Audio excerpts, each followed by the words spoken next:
Good evening, everybody. Today, a brand new month has started, October 1st. And with every new month, we get a fresh chance to grow, reset, and challenge ourselves. And today, we're going to learn about growth mindset for leaders. It's about believing that our abilities are not fixed, but can be developed with effort, learning, and persistence. Now, last time we danced and we started. Today we're going to play a different game. But before I introduce that game to you, I need 10 volunteers. And all you need to do is click the raise hand button. And yes, obviously your hand will get raised. Virtual hand will get raised. So let's see who those 10 people are going to be. Okay, we have 1, 2, 3, 4, 5, 6, 7, 8, 9, and 10. All right, we have 10. Fantastic. I think we can start by applauding these 10 brave leapers who did not know what they were stepping into. Don't worry, it's very easy. I think you can see the same order on your screen. So it's Bharadwaj, Bhavna, Pandi, Sharanya, Nitin, Ram Prasad, Karunakar, Ashima, Sujit, Karthik, and okay, Manasa has also raised her hand, so I'll give you the benefit of the doubt, Manasa. You can play this game. Now, this is a simple game that you must have played before. It's called story building. So I give you one sentence and you continue the story, but you continue it with only one more sentence. All right. So I'm going to post the sentence in the chat box as soon as I read it out. So the sentence is, when I woke up, I realized my phone's battery had a better social life than me. It was fully charged and buzzing already. So each of you one sentence, all right? Let's go, Bharadwaj. First time reading yours. When I woke up, I realized my phone battery had a better social life than me. It was fully charged and buzzing already.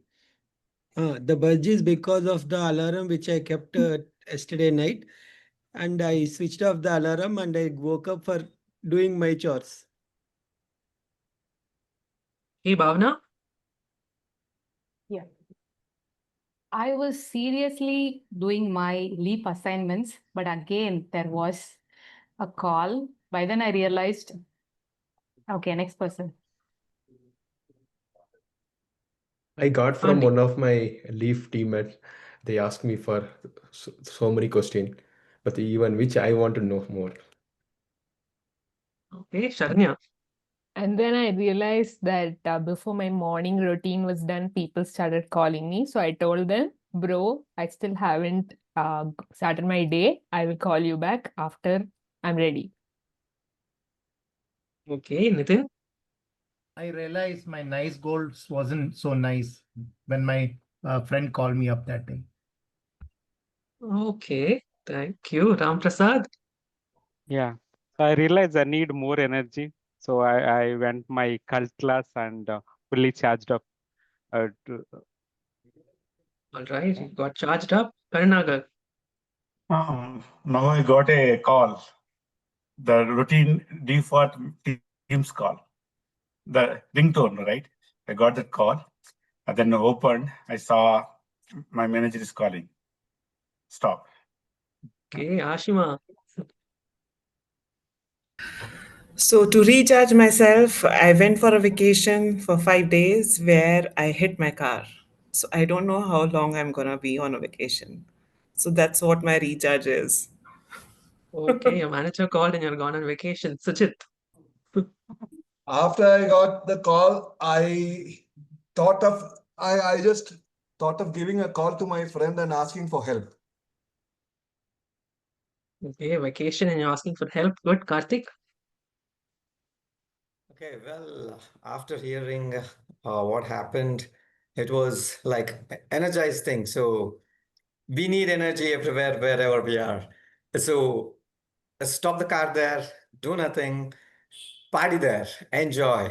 So wherever we are, we have to be happy with that situation. Everything is a learning. As a leaders, we learn in every situation. Yes, that's it. All right, fantastic. Thank you, Karthik, for closing our story, but I'll give everybody else an option. So if you want to conclude the story, you can add it in the chat box and let us know where you would like to take it. But to all of you who listened, did you also reflect on what this story or this exercise could teach you? While you're reflecting, what I'd like to say is that this is just like how life is. It we bring our experiences, we have struggles, but ultimately we grow in the process. Through this game, each person brought out a piece and they added it to the story. You will not know how it will end, but with every contribution, the story only becomes better and richer. And probably that's how growth mindset also works, right? We build on challenges, we add our own ideas, and we also have to adapt to what comes about next. And this is the beauty of this particular story that all of you created. So thank you so much. And let's now move on to, yes, what we are here for, the session. But before that, a few ground rules. I hope that you are seated in a peaceful environment with good internet connectivity and you have your workbooks open on your laptop. Um, you are, please remain on mute unless you have the opportunity to come forward and speak. And we would encourage all of you to come on video. I can see very few people who have turned on their cameras. So those of you who are off camera, now is the time for you to come on camera and enjoy today's session as we learn together. On that note, it's now time for me to introduce to you our leap chair. And I've had the privilege of introducing her for the last 4 sessions. So I thought, what can I do differently this time? And since we're talking about mindset today, I'll tell you about her mindset. So last year, she was the division director in District 121. And when she started out, she wanted to charter a club to help people learn or improve evaluation as a skill. I must admit that I was the negative force behind that. And I said, no, it's not going to happen. People are not going to join. But after 10 or 11 months, she said, no, let's just try it out. And can you believe there were more than 20 people who were interested to come forward, improve that skill of evaluation? And yes, of course, the club was chartered. The club is called Champion Evaluators Advanced Toastmasters Club. And she is our chartered president and, of course, the founder. So I think with that kind of a mindset, she is the right person to chair this particular program. Please put your hands together and welcome distinguished Toastmaster Jyotika Shetty, our leap chair, someone who walks the talk of growth mindset. Over to you, Jyotika. Thank you very much, Daryl. Thank you. Like you were looking forward for the music. Now I can very, very strongly say that I look for that story from Daryl, and the future stories. I will definitely be waiting for Daryl as you come with some interesting stories. Thank you very much, and a warm good evening, dear leapers. How are we doing? Great. Maybe I should ask, how is the Josh? Good. Good. How is the Josh? Great. Hi. Hi, sir. Great. Doesn't look high. Come on, don't use the chat box to say hi. Unmute yourself and say hi. How is the Josh? Hi. Hi, sir. Hi. 2 hours we have to have very high Josh because there are so many interesting things coming in. And like we've successfully finished our 1 month of LEAP program. So I'd like to congratulate each one of you. Clap for yourself because it's a massive, massive accomplishment. It's not easy to sit through, finish your whole day with work and then come here and sit through 2 or 3 hours of lectures, peer huddles, and a lot of other assignments that you keep doing. So I'm really proud of you. I hope the entire same energy and enthusiasm continues. We are here 49 members here. So I really don't know if the enthusiasm is going down or up, but please call your members and ask them to join because I'd really like to see 60 plus 10 members here, at least 60 of them here who are the leapers. For those who are not attending here today, we already know who they are. But if you, in case you think that they've missed this, please call them and invite them, and not invite them, remind them there's a session going on. All right, so Daryl has already introduced the session, and today we're going to talk about growth mindset. I'll not deep dive into growth mindset because that's not my job today. But I think we all have gone through some problems about growth mindset because of our own thinking or because of people around us. You have those naysayers who say that you can't do it. Because I've had some opportunities. I think we Toastmasters know that more than anyone, how we restrict ourselves in probably giving that speech or doing something different. Because someone has come and told us that, hey, listen, you don't speak well. Hey, listen, you're not tall enough. You don't look good on stage. You don't, there are a lot of things, buts and ifs, that people come and tell you, and because of which we listen to them and we restrict our mindset. And Dr. Sabesan will share it a little later. Okay, so okay, fine, fair enough. Yeah. So this is something that we all have gone through. Restricting ourselves in terms of growth. So I want you to think for a moment and see, what is it that you have stopped yourself from achieving? Daryl just mentioned about the story, and it's a real story. We ended up chartering this club because we believed, or rather few of us believed, that this could happen, and then finally it is true. Now I'll tell you a story of a small boy who made things possible. There was this author who used to love to sit by the beach and write his book. So just like every time, he decided to go and hire a small chalet near the beach, and he stayed there. The very next day, he wanted to take a stroll. He wanted to walk by the beach before he started writing. Now, the previous night, there was a big storm, because of which there were a lot of starfishes which had been washed to the shore. But he still walked. And as he was walking and taking a stroll, he saw a small character which was moving the same way consistently. He was intrigued and he wondered, oh my God, what is that? Let me just go and find out what it is. And as he got closer, he realized it was a small boy who was just bending down, picking something and throwing to the ocean. He even got more inquisitive and he wanted to know what's happening. So he approached that boy and he realized that this boy was picking up the starfish one by one and throwing into the ocean. So the author went and asked him, hey, little boy, what are you doing? So the boy, obviously, he said, I'm picking the starfish and throwing them back to the ocean.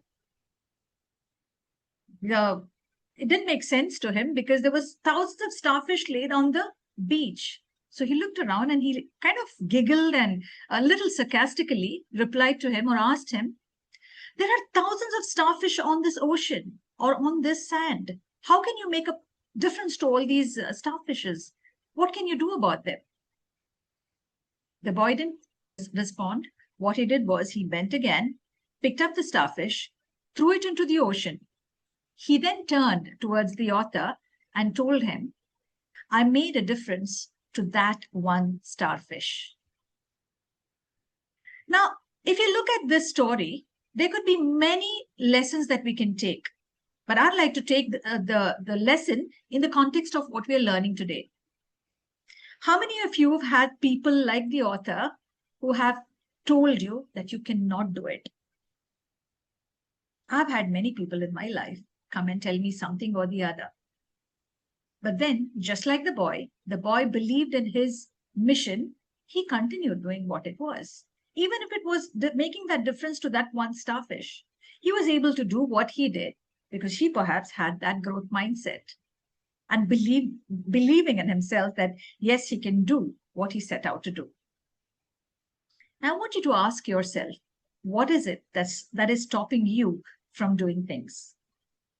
Now, I don't know what's going to be covered this evening, and I'll leave it to the expert to do that. But what I want to take you back is to those 3 things that I reminded you when we had started the session I think it was beginning of last month. There were 3 things that I said that will make you successful or a successful leader. Do you remember what it is? Clarity, communication. Discipline. Yeah, discipline, yes. And? Commitment. It is one of the aspects, but there are 3 things that I mentioned. Discipline, taking responsibility, and accountability. 3 things. And this is definitely going to help you go a long way. And why I'm mentioning this is because I want to highlight a few things. Now, we're learning about growth mindset and all of this, but growth mindset begins from, or the charity, like they say, charity begins at home. So growth mindset begins at home. It begins from you, and it all begins from this LEAD program.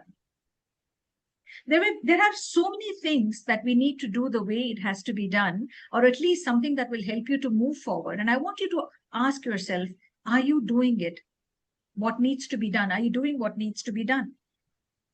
Just like this, if you see, I have had consistently, I'm seeing people here or the leapers here who are switching on their videos and communicating, and they are the ones who are consistently doing it. I want to ask the others, what about you? Why are you switching off your video? This is not a program where you can just come and spend 2 hours and leave. This is a program that is customized for your growth. And I want to be a little more critical today because we're all leaders, we're all adults, we're all grown-ups, right? And I want you to understand the importance of this program. And therefore, the least that you could do is switch on your video if you can do it and communicate. Engage with your peers, with the trainers. What is it that is making you switch off your video and not come to the forefront? We are here to become leaders, or you're already leaders, but we are here to become better leaders. So one thing is, I'd strongly recommend that you switch on your video if you can do it, if you're in a place where you can switch on your video and engage in this program, because this program is for you, for your growth and your success. If you're not going to be a part of it, who is going to be a part of it, right? That's point number one. I want you to ask as many questions as possible. Consistently, I'm seeing it is the same people who are asking questions. What about the others? Where are the other leapers? I would really urge you and recommend you to please be a part of this program and create a mindset of growth. The third thing is, few days back, I had posted a question, or rather a link to ask questions for the next panel discussion. We have total 60 leapers here. I've had only 13 leapers respond to this particular link. Is there a problem here?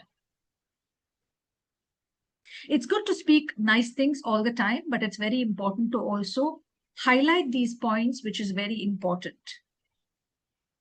for the success of this program naturally, but it's also for your success. What is taking you so long to ask 2 questions about leadership? I had given you 5 days to ask the question. We have a session that we have organized, and it's a brilliant session. We have past district directors coming here, spending 2 hours with you all. Don't you want to ask questions? I'm sure you do.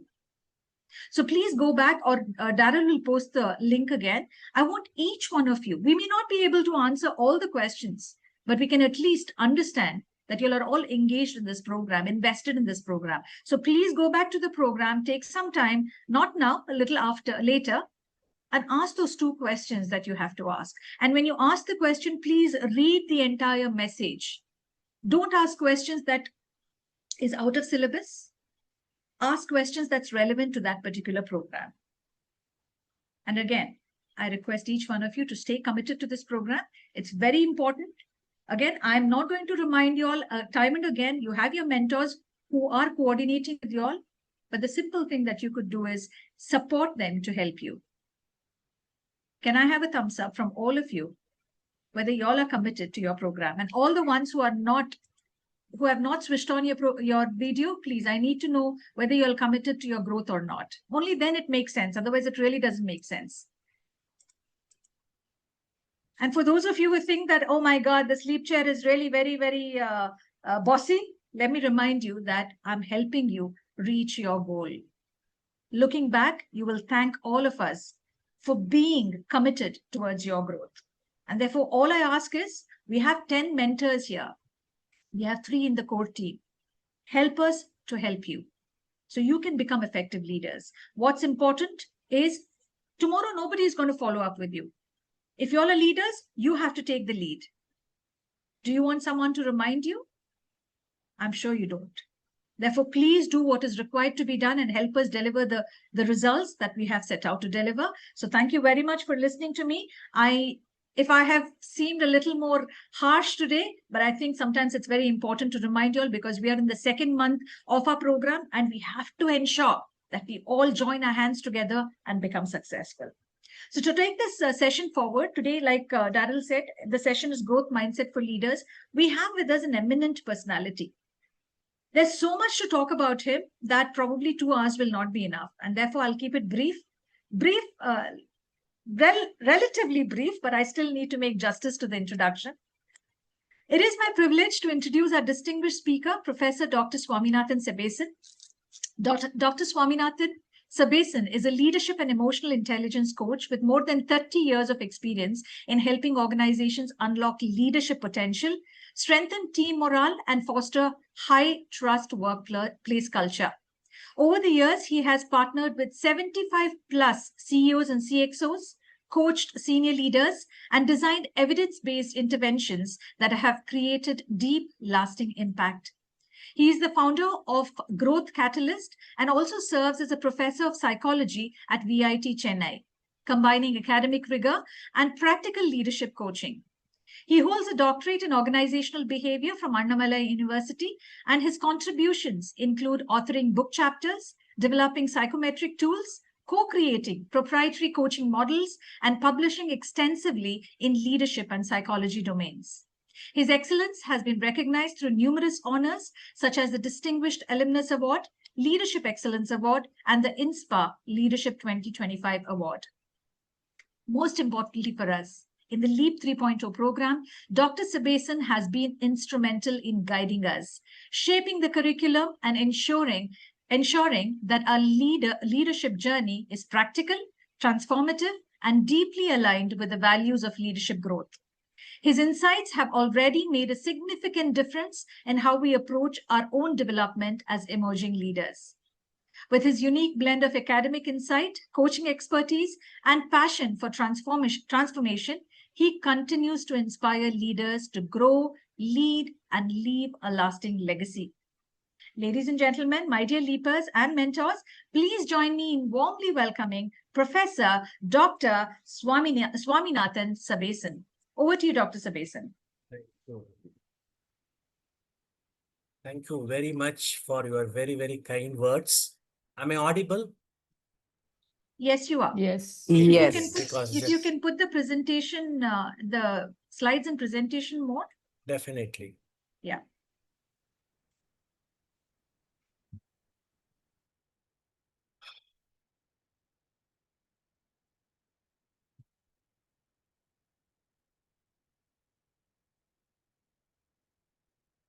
Just a minute. Is it fine, Jyoti? Yes, doctor. Okay, very good. Great. So at the outset, very, very good evening to every one of you here. And thank you so much, Jyoti, for your very, very kind words. I don't deserve all the compliments, whatever that you have put, but for the kindness that you have demonstrated, I salute your kindness and generosity. And I will straight away go to the brass tacks. So this session is going to be a game-changing session for the rest of your life. I think I am very confident about that because we are very, very keen to ensure that this growth mindset has to be embedded by every leaper here. Not only embedded, but embraced at every point of time. I think that's what the overall overarching objective of the today's session. Having said that, let us start with a small activity. The activity is, can you please tell the meaning of your name in the chat box? Actually, we know the name, but the meaning of the name, probably you are hearing it for the first time. I do not know. What's the meaning of the name? Who gave the name to you? Do you remember the naming ceremony function? Do you like the name? What's your nickname? Do you really want to retain the name or you want to change the name? I think these are the questions that I am asking every one of you. please put it in the chat, and probably one or two can talk about it so that we can have a conversation just for a few minutes.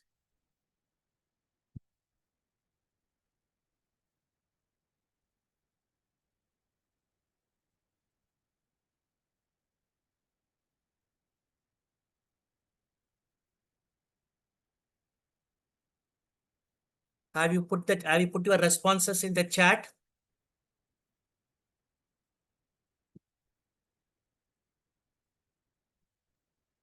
Yes, Dr. Sabesan, there are a lot of people responding on the chat. Maybe anyone who wants to unmute and speak, that also would be fine. Yes, yes. I think anyone can open up, and then probably we can hear from you people. Anybody can just start. Yeah, hello, sir. This is Yes. Roshni here. Yes, Rosmi. Yeah, my name is from a saint. Wow. Yeah, so I had this question earlier, much before in my career. That's why I did I see. research, Interesting. and yes, I found that It's more a deja vu experience for you. yes, Fantastic. Great. Great. I was trying to recollect what it was. Yes. Yep. So my parents gave the name as I was just for 56 days old. I don't remember the ceremony, but I have seen photos. Yeah, I my nickname is Rose or Ochumi. They call, so I find it difficult when I was small to spell my name. R was difficult, so R was stayed to O. Okay. Oh, that's the nickname, and yes, I love my name and I don't want to change. Very nice. Thank you. Okay, great. I think we can take one more person because I love to hear from all, but because for the want of time, we can't have the all people here. Probably one more can probably talk about it. Yes. Yes, my name is Bharadwaj Vedula, Wow. and actually it's a name of my Saint. Gotram. Actually, it's in Telugu states it is a Gotram. But actually, when during the naming ceremony, it was Faniram. Actually, if you see my entire name, it is VPPR Bharadwaj Vedula. So Wow. that PR, it has been made. Actually, Faniram is my grandfather's name. And Okay. it became old. And during my 10th class, when it was registered as Bharadwaj Vedula. I And see. yes, my parents has discussed regarding this with me, and yes, I remember that. And my nickname is Buddhu, where as a child I was a bit stout, and people used to call me like that. So Okay. it is still now people are calling me with that nickname only. I like both my nickname and my main name. I don't want to change my name further. Why? Because it takes a lot of process in India to change all I the know. documentation. Completely. In fact, Documentation become a problem. very true. In fact, few of you are still wondering how dare enough you ask this question, you want to change the name. I have been preserving it, cherishing it, savoring it like that. I think this last question is totally condemnable. I think you should revoke Dr. Sabesan. You may say like that. There are few people who would even be wondering. I think no one has ever asked this question. Can you please change your name? Like the way Dr. Sabesan has come and then asked this question. Whatever might be, right? Name is very close to everyone. In fact, we live our life more to protect our name, preserve our name, enhance our name. We want always our name to get, what I could say, go to catapultic heights and not our name to get tarnished. There is a great semblance between name and the growth mindset. If you could be able to see the corollary, right? Ultimately, we want to grow. For what purpose? So that we'll be known by everyone. Our name should be known by everyone like that. So name has got greater significance. But in every society, every country, there are different practices. In fact, Bharadwaj Vedula said, Bharadwaj actually it's a Gotram. Actually, it belongs to a particular sect, right? So they tend to have that. In places like UK and Europe, there are few practices which would be really wondering. When a boy is named, he's not named by his parents or by relatives or grandmother or grandfather. He goes to the registrar of names, and then registrar of names asks the question, what's your father's name? He says Johnson. John. From today onwards is Johnson. You are Johnson. What is your father's name? Mayerson. Peterson. Like that it goes. There are few places where the practice is that. In some places where they have their occupations being given, right? Carpenter, engineer, merchant, Smith, butcher, like that. There are engineer, like that, names like that. Okay, fair. I think we had a good understanding of that. Let me just move on to that next. So how do you feel, my dear friends, ladies and gentlemen, about this activity? How do you feel about this activity? What's your thought? What's your feeling? How do you feel? I think you can put it in the chat box. How do you feel? Probably some can even unmute also and speak. We got the opportunity to introspect to ourselves and think about it. Good. Excellent thought. We become nostalgic, right? We become nostalgic. We go back to our childhood days. Yes. People are remembering our naming ceremony function, parents, grandparents. You felt proud. I think good memories. Wow. I think interesting, what I could say, cocktail of feelings coming from different people like that. It's really great to hear that. First class. Fine. So I would like to tell about the architecture of the session, why we need to understand growth mindset, what does growth mindset mean, how to embed growth mindset. I think these are the three areas construct that we are going to discuss today. So I really want to ask every one of you, what does the word growth mean to you? In your view, what does growth actually mean? Is it the title? Is it the position? Is it a designation? Am I at the top in the organizational pyramid? Or is it a swanky car? Is it a posh bungalow? What do you mean by the term growth? I think anyone can just unmute and then share your views. Just being a little bit better than yesterday. Okay, I think you talk in a typical lean perspective, right? In a lean language, you are saying, but commonly we think that all those external accessories, right? That's what we call it as the growth actually mean, right? If you have the title, if you have large teams, if you are leading geography or leading country, like that. So they are all the external markers, no doubt on that. We are not denying it. But the real growth is the impact that you actually create.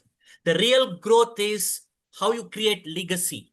The real growth is how people remember you even after you have left the company, left the organization, right? But instead of that, if you start chasing all these external markers, it is nothing but a hollow leadership.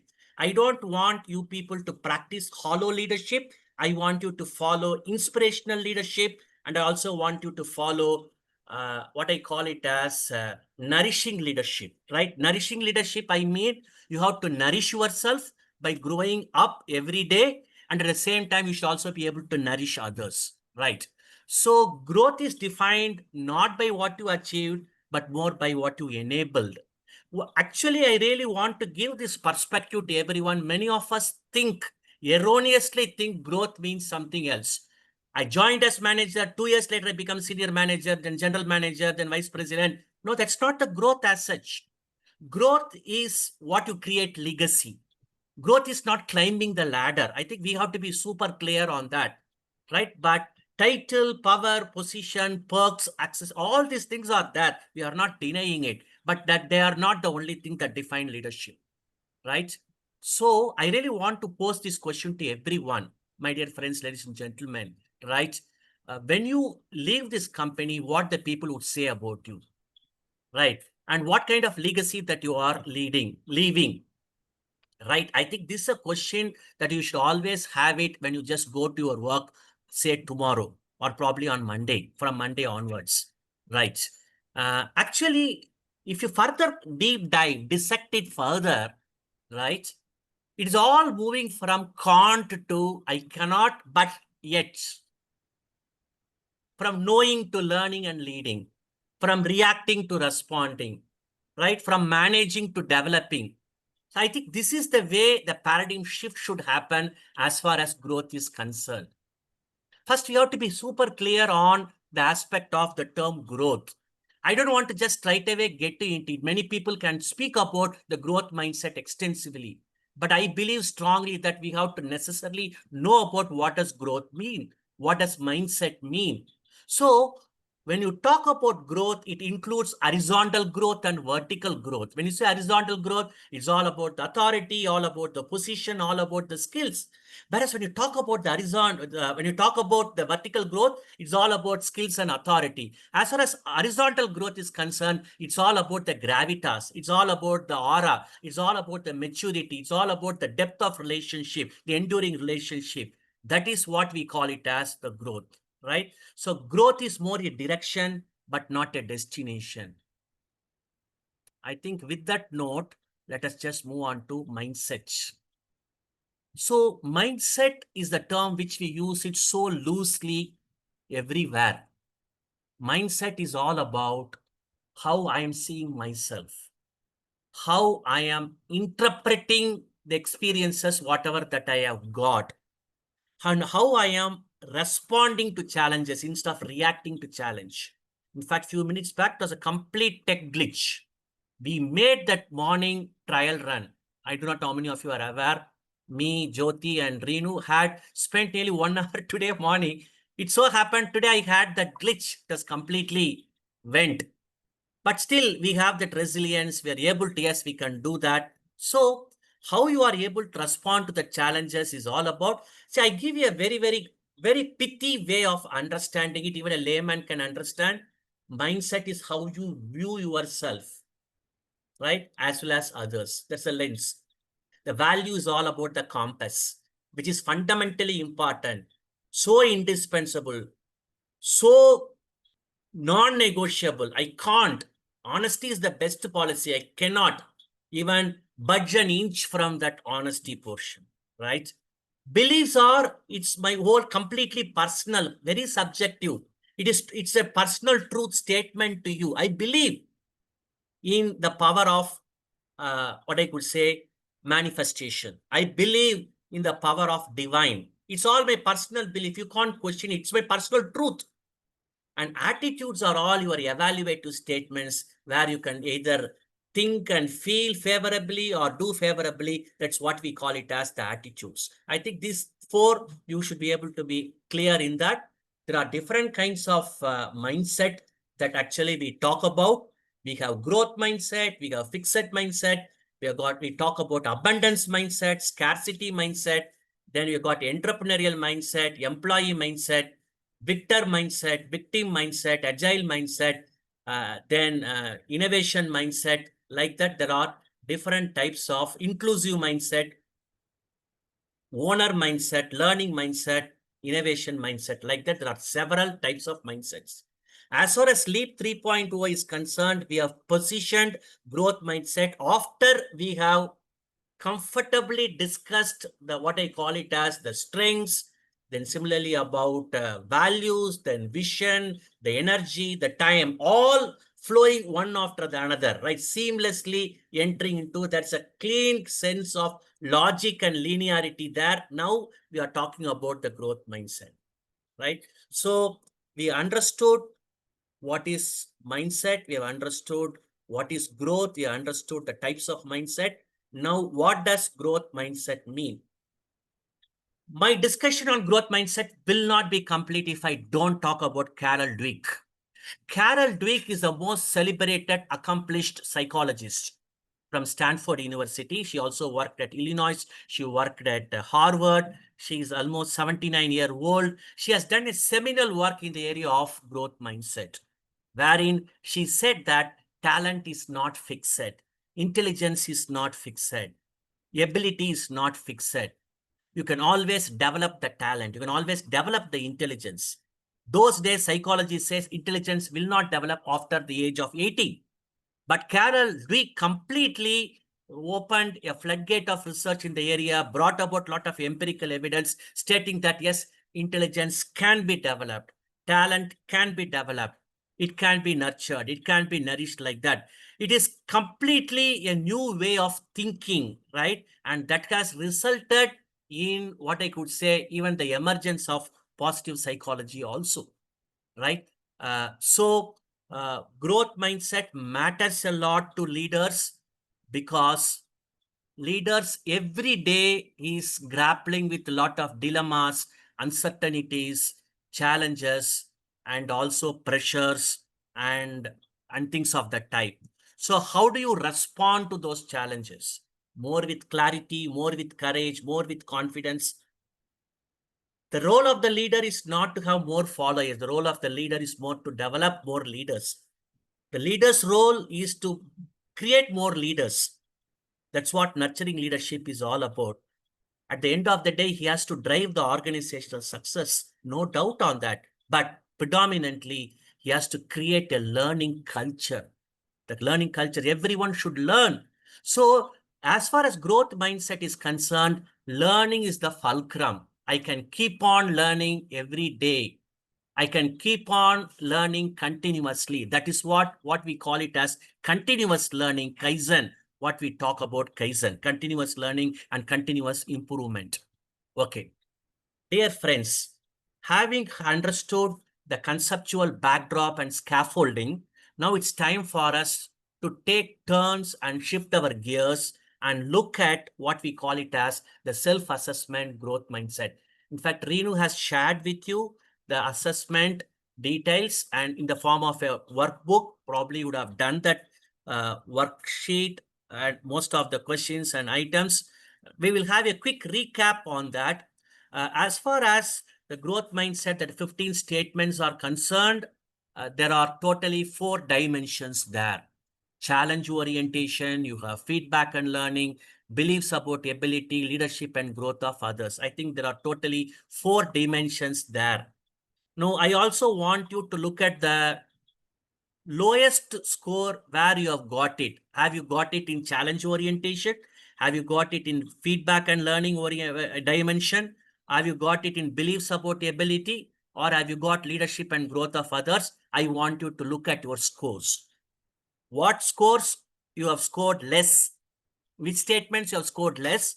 And why you have got the lowest? I want you to reflect upon.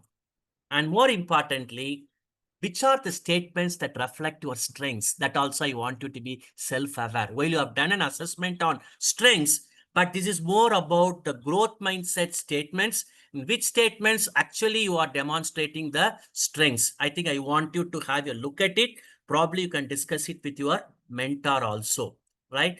More importantly, which of that category you really would like to work on day forward? Meaning, or would you like to work on leadership and growth of others? Would you like to work on your ability portion or about learning or feedback or seeking challenges like that? I think you have to decide and then probably you can discuss it with your mentor. Right. I think you would have seen the interpretation of the scores. Higher the score, higher your growth mindset orientation. And if your scores are between 61 and 75, you are in a far comfortable position, but it is not etched in stone. Every day you have to progress, every day you have to grow upon and all that stuff. But this will give you some kind of indication about your growth mindset. Really, I wanted to know in the chat box, how many of you have got what I could say scores between 46 to 60, then 61 to 75, 31 to 45? If Jyoti can help me giving me the update, Yes, that will sure. really help me understand where the entire leapers have regarding Sure, this. sure. So Rosmi says 65, Sujit between 41 to 60, Okay. Nitin again 54. So Probably if they almost, I could. think the average is between 61 to 75 looks like. Okay. Anybody who got the score of 31 to 45?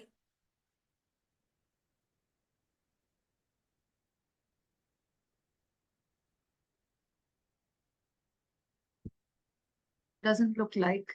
Okay. See, one important thing I would like to say regarding psychometric tests, right? There is always an element of social desirability that come in the way, right? Where we always have that preference and edge over saying, yes, I have, strongly agree, like that, right? That too, when all the statements are positively worded, we'll be inclined subconsciously or even unconsciously direct towards that. I won't say this course actually reflect your true growth mindset, but it's only giving you a small sense of awareness. That's all.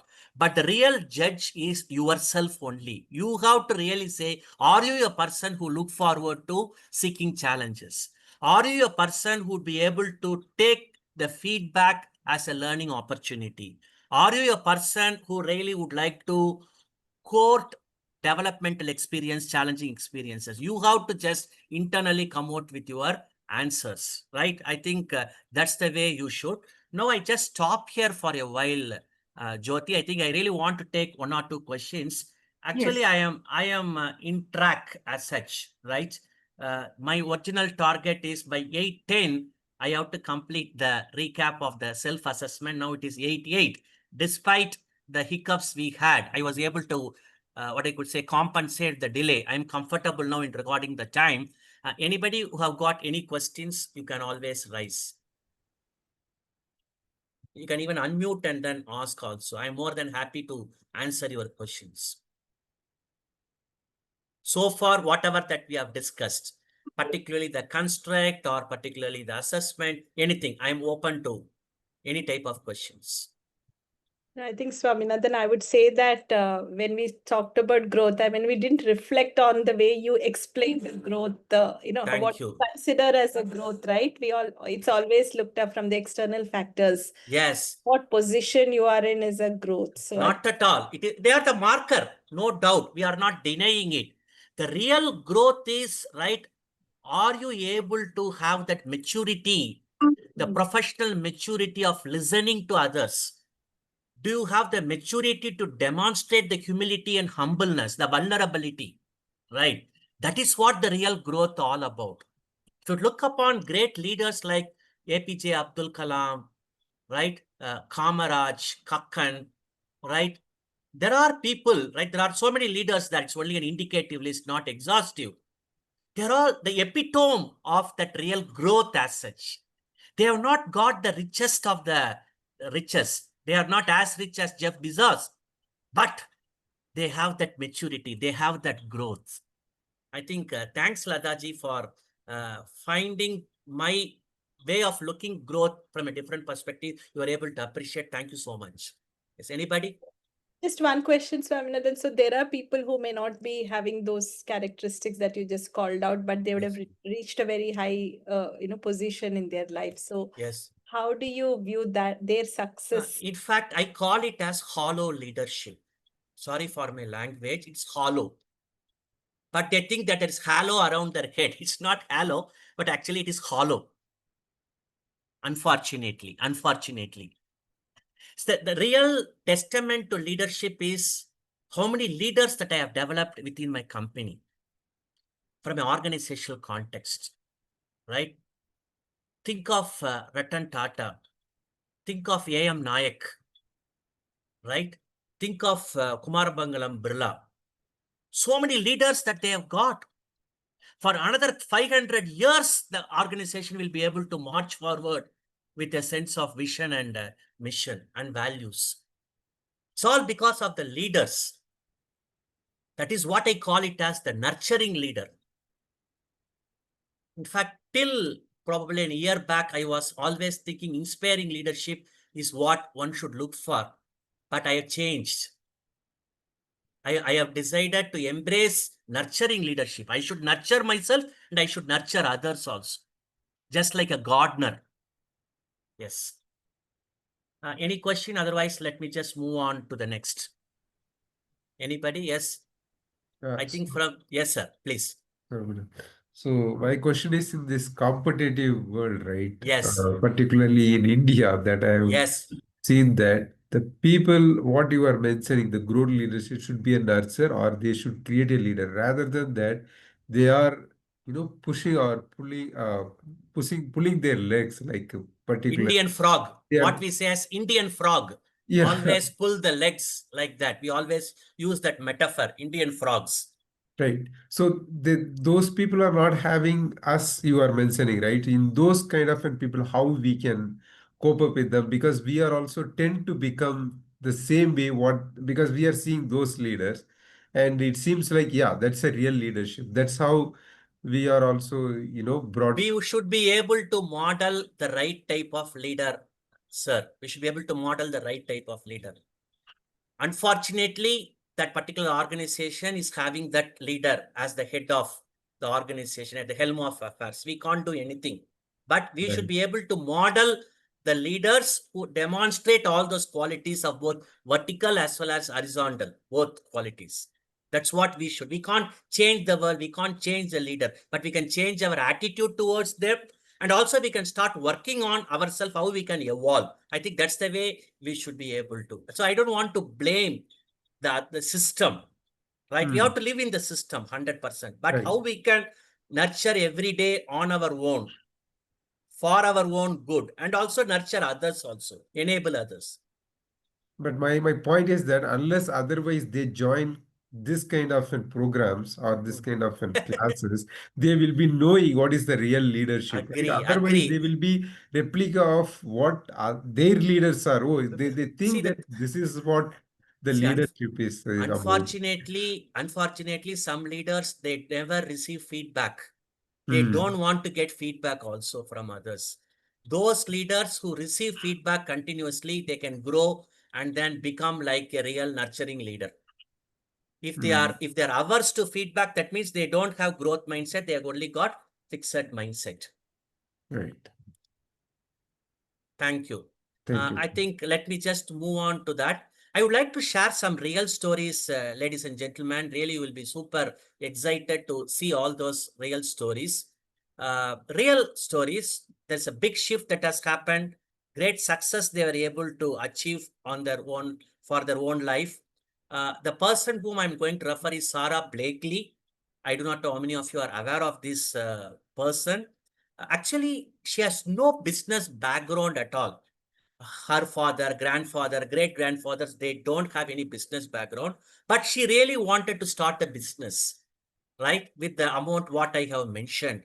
But wherever, everywhere he goes, she was rejected by all manufacturers consistently.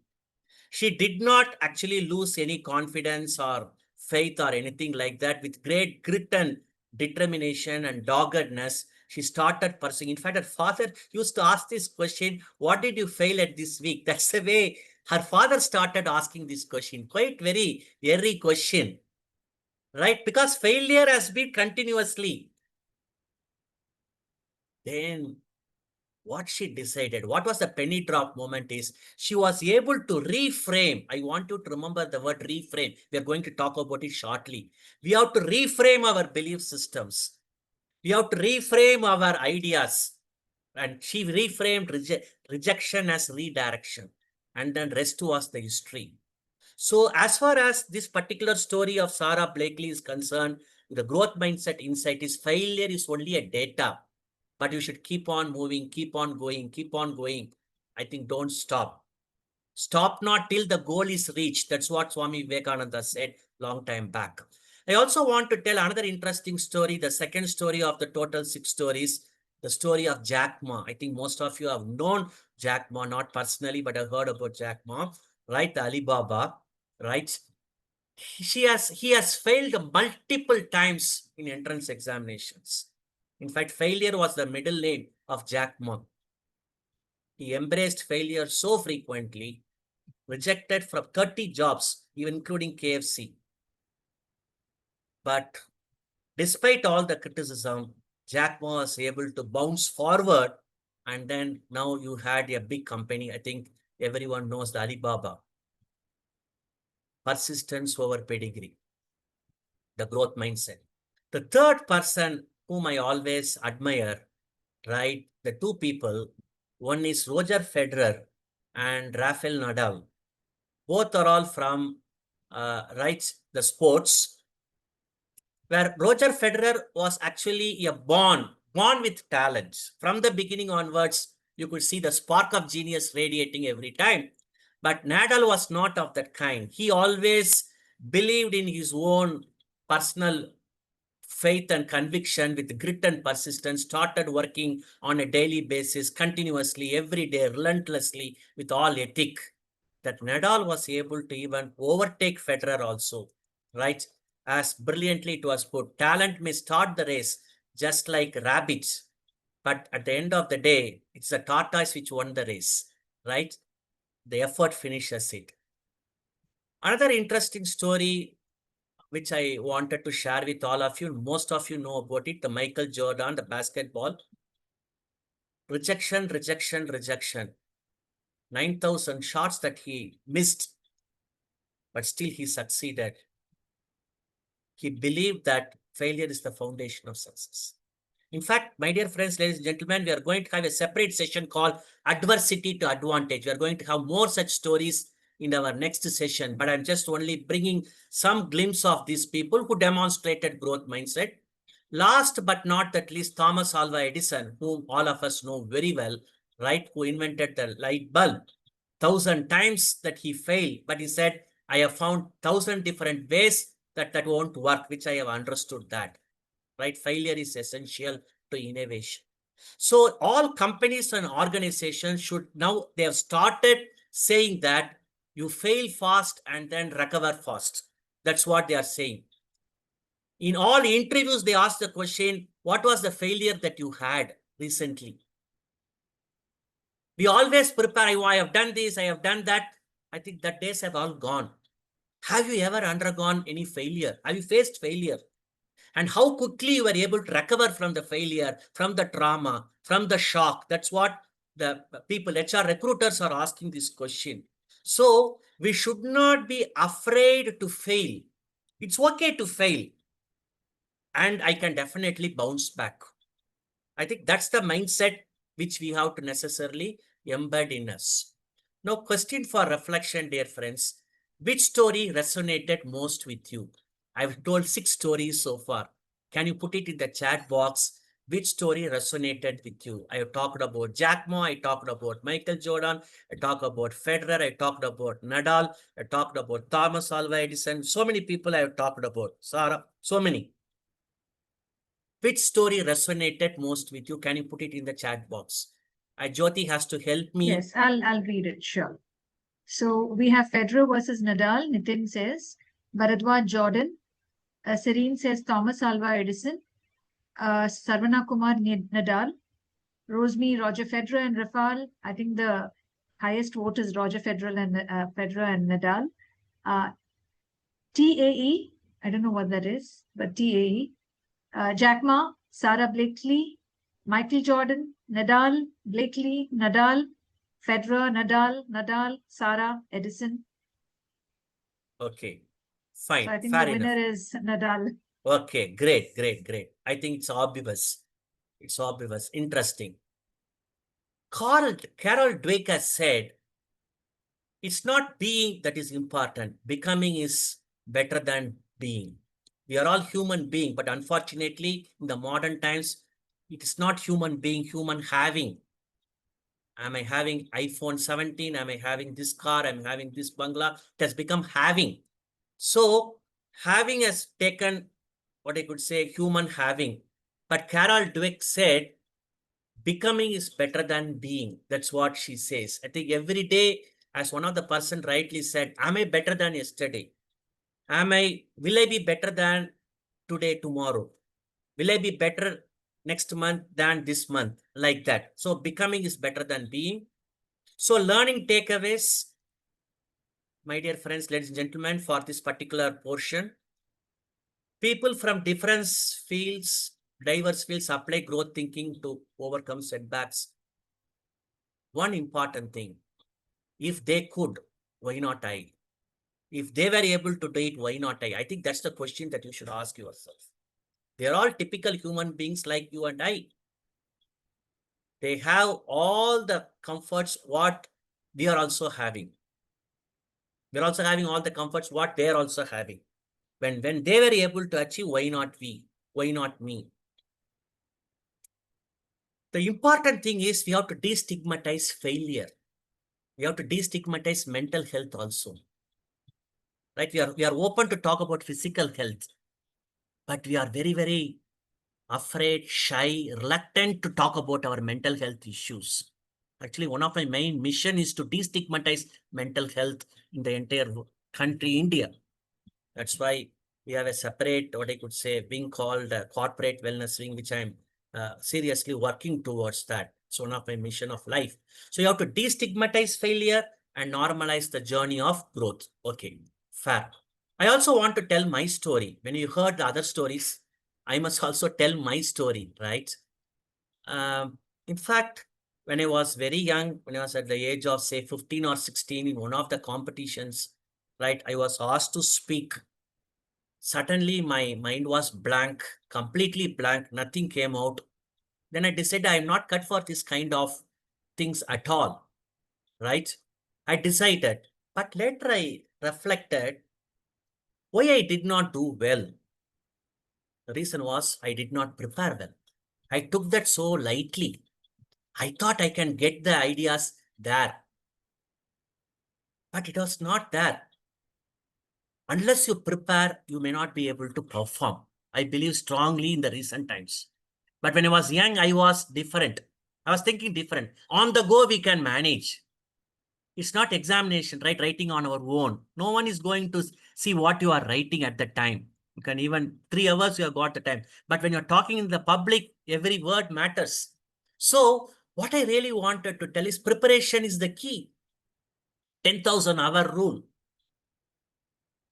Gladwell has talked about 10,000 or 10K hour rule. Outliers book, you must necessarily go through that. So I reframed it. It was a learning moment for me. If I structure and rehearse myself better, I will grow. This shift actually helped me going. I became professor, and then I became what I could say. I was frequently asked by the televisions to come and then speak continuously for more than 1 or 2 years like that at some portion of life. Now today I'm with all of you. I'm not afraid of speaking anywhere, everywhere, but I won't speak in the way what Toastmasters Club usually used to speak. You have been trained. I think there are a lot of what I could say spit and polish that I need to really work on. Unlike you people, I think you have that the felicity of expression. But nevertheless, I don't have that fear or anxiety to speak in the public, right? So a small activity. Can you please talk about anyone whom you admire? We spoke about different leaders. We spoke about Michael Jordan. We spoke about Jack Ma. We spoke about Thomas Alva Edison, blah, blah, blah. I also spoke about my story. Do you have your own growth mindset hero? I want you to talk about it. Can you please put it in the chat box? It will be really great. We have Sudhamurthy. Rupa says Sudhamurthy. Very good. Ramani Mani. Bharadwaj says Ramani Mani. Shruti says Elon Musk. Lata says Azim Premji. Kobe Bryant is Akhil Thomas. Karunakar says Krishna. Suman says J.R.D. Tata. Modi ji, Rupa says. Bharati Shevgur says Rahul Dravid. Sweetie says Steve Jobs. Sujit says Warren Buffett. Chetlur says my father. Never heard him speak any negative statement. Always forward-looking, inspiring and encouraging. Rosmi says Indira Nui. Prashant says Mukesh Ambani. Narayan Murthy Sharath Haradi. Nitin says P.T. Usha. Meenakshi Modi ji. Bhavna says Palki Sharma. Sibaram Ratan Tata. Shilpa Rajan says Oprah Winfrey. Ronaldo Rachana. Sarvana Kumar says Narendra Modi ji. Shruti J. Bhatt, my mom. APJ Abdul Kalam. Hold on. Ram Prasad Chandu. Yamuna Lokesh, my mother, always positive vibes. Satish Kumar, Nikola Tesla, Ratan Tata, APJ Abdul Kalam, Mother Teresa, etc. My mother says Bharati Shevgur, a picture of resilience. Sunil Kumar, my friend, for his nerve, never say die attitude. Srinath Elon Musk, APJ Sharanya, and Rosmi says Mother Teresa, servant leadership, lead by example, humble life. Lulu Abdul Kalam sir, Arunima Sinha is Dipsha Patnaik, and Abdul Kalam is Srinidhi. Okay. And Ramani Mani, my MD Ramani Mani, Bharadwaj says. Excellent. I think you are able to quickly relate to your own heroes who demonstrate growth mindset, right? Okay. And I also want you to know what are the qualities that are so important that really made them to demonstrate that growth mindset. Probably you can reflect upon. And let me just move on to that next. What is your story? I want you to write it down in the workbook, right? You used to believe like that, but now after having listened to the session on growth mindset, now I am learning that I really need to be like that. So I think want you to reflect on this. Anyway, it has been given in the workbook. Renu would have shared that. Okay, fair enough. I also want to share this story. In fact, the beginning, there was a semblance in one of the introductions.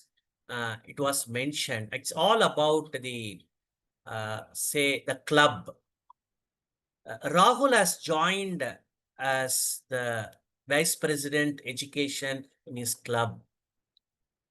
It is all with his own volition, interest that he has joined. He has got a lot of vision for that club. He really wanted to enroll more members. He always wanted to make that a very impactful community. All those things, he had a lot of ideas in his mind. But once he started interacting with all the members, right, they were all present in the club meeting. But unfortunately, there was a laid back response from the members. Many members, while they agreed to contribute, agreed to volunteer, they have started taking a back seat, meaning they were not forthcoming later. So this was really a frustrating moment for Rahul. No, I really wanted to continue this term for 2 years, just be there, go like that. I am not keen to take up this because no one is willing to come, right? People don't care. It's frustrating. If Rahul has to move from the fixed mindset reaction to growth mindset orientation, what he should do is he has to change his mindset. He has to change his approach. He has to change his philosophy. He has to change his style of functioning. He has to start moving, getting connected to the members. He should start asking everyone their views. He should make the members feel inclusive. He should have an emotional connect with everyone. And everyone should really be able to appreciate the larger purpose, why this club has been started. Everyone should be able to own the purpose for which the club is actually started. For all these things, Rahul has to make some incremental shifts every day, start moving, interacting with everyone, and build a team around him. Only when he does that, he'll be able to inspire the entire club. Otherwise, if he just sits and thinks, nothing will happen. He will always wants to, he will just occupy the chair and then he will complete the term and then he will go and then do what he really wanted. What is important is he should move from managing people, managing tasks to developing people. I think that's the way he has to make that shift. Only when the shift is made, the club gets transformed. I think Ashima Jain is having some question. I'm ready to answer that. Please. Sir, you said that from having failures, it's important to get back on your foot, or from that setback, you need to learn and grow forward. Is there a timeline that we look forward? Is there? It is important to like push yourself into growth mindset within a stipulated time. There are times like if I got failure in a project, it'll take me a little longer time from others to bounce back or probably set up my own goals and reapproach myself. Yes, I understand your question. In terms of the recovery, what you're talking about is the recovery and reset. It varies from person to person. If you have the resilience muscle, you can quickly bounce back. If you are not able to strengthen, if you are not able to strengthen that resilience muscle, it takes longer time to recover from the setbacks and shocks. Even the bereavement for that matter also. In some families, when bereavement takes place, there are people who are able to quickly recover from that shock and loss in within 4 or 5 days, and then they resume back to the work on the 5th day or 6th day. There are few leaders. In fact, I have seen one spiritual leader. Actually, his wife passed away. He was at a different place. He went and saw his wife Actually, she was dead at different place like that. He went in the same day in the train, saw her, paid the homage. The next day, he came back and started giving the discourse. You get my point, what I'm saying? Everyone was wondering, how did you do it? That life partner lived with you for 40 years, 50 years. How the next day you are able to come and then be as normal? But he said, I have the grief internal, but I don't want my grief to affect others. I have committed my time for 10 days. I have to do the discourse for 10 days. Today we are in the third day. I can't just cut it and then immediately go back and then celebrate my sorrow. I can't. She has just gone earlier. I'm going to go next. That's all. It's a train. She has taken the first train. I'm going to take the fourth train. That's all. That's where I looked at it. So to have this thought process, you require a different mindset, which will not come just like that by attending my session. You get my point, what I'm saying? You have to do the lot of inner engineering. You have to do a lot of inner engineering every day. Correct. Are you with me, madam, what I have said? Thank you. Totally, sir. Thank you. Thank you. So now we are coming to the most important aspect called the fixed mindset. Many leaders have this fixed mindset. Rigid attitude. Simply speaking, rigid attitude. My way, highway. I think you must have heard about this. My way, highway. What I say, it is said. What is said, it is done. That's all. It has to be done. So for that, they will come out with all kind of excuses. All kind of excuses of the world. They'll be able to come out, they will be able to have lot of self-limiting beliefs.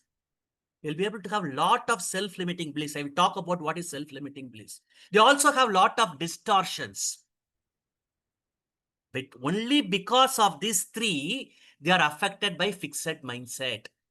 Please remember, my dear friends, ladies and gentlemen, fixed mindset is fueled by excuses, limiting beliefs, and also by distortions. We'll look at it each one after the another. So predominantly, people with fixed mindset avoid feedback. They also wanted to give feedback also to their managers and also to the team. Right. More importantly, they tend to micromanage. They never delegate at all. They always under-delegate. Why under-delegate? If I delegate, they will commit mistakes. If they commit mistakes, I will be branded as failure. I don't want to fail. This is what most of the managers do. And more importantly, they always want to maintain the current reality. They want to maintain the status quo. Once they maintain the status quo, what happens? Innovation takes a back seat. Those people who continuously challenge the status quo, those people alone can, what I could say, fuel the innovation engine. Right? This is actual ripple effect of the fixed mindset. Now let us look at what are all the things that come in the way. They are excuses, self-limiting beliefs, and cognitive distortions. This is what we are going to say. The heart of today's session is all about these three. In fact, Jyoti ji also talked about it earlier, right? I wanted to emphasize this. I want to even go slow. If you really have a difficulty, please ask me the question. Very important one. Right. When you talk about excuses, you're always externalize it to others. Why are you late? Bus is late. That's the thing which we always say. He has done it. I am okay, you are not okay. That is what you call it as excuse. You shift the focus from yourself to others. You externalize the responsibility. That's called as excuses. What is the only way? The only way, in fact, Jyoti was mentioning about ownership and accountability earlier. This is not just a ownership. This is not just proactive ownership. It's a radical ownership. It's a radical ownership you should be able to have. Only then, that's the antidote. That's the panacea for what I could say, having to overcome the fixed mindset. Self-limiting beliefs are those beliefs that hold the individual back. They are not able to take them to that next level. They are limiting the one's potential and growth. That is what we call it as self-limiting beliefs. All about their own limitations. I will talk about that in detail. They avoid the growth. They discourage the aspiration. They don't want to do the experimentation. They always hesitate to take up stretch roles. It's all because of self-limiting beliefs. The third one is called as cognitive distortions. It's a distortions in the thinking itself. The thought process itself gets distorted. It's a brilliant concept by David Burns. I think we must necessarily go through that one after the another. Okay. Again, for which the antidote is reframing. So rewriting, reframing, radical ownership, these are all very, very important key terms, key concepts, which we are going to see it later. Right. Now, in essence, they are the mental walls. Excuses is one mental wall. Limiting beliefs is one mental wall. Cognitive distortion is one mental wall that is really hinder you to go to that next level of excellence. So it is high time that leaders here in this room should be able to examine your current belief systems, current list of excuses, current cognitive distortions, and start challenge it with appropriate questions, and then challenge it, and then reframe it. Here in this context, I really wanted to tell you how to start building the culture of asking questions as a leader in the organization where you are. Actually, you should encourage your team members to ask questions. Only by asking questions, you are empowering the other. If you are telling the answer or the solutions, you are making the other person passive. Jyotiji, do you agree with what I am saying? Yes, doctor. Now she is able to immediately respond to, because I asked this question. Supposing I don't ask the question, I continue.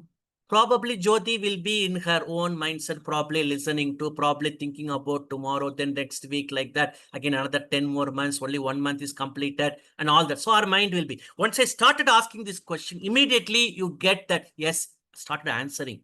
So you had that experience right now. So you have to start asking the right type of question, right?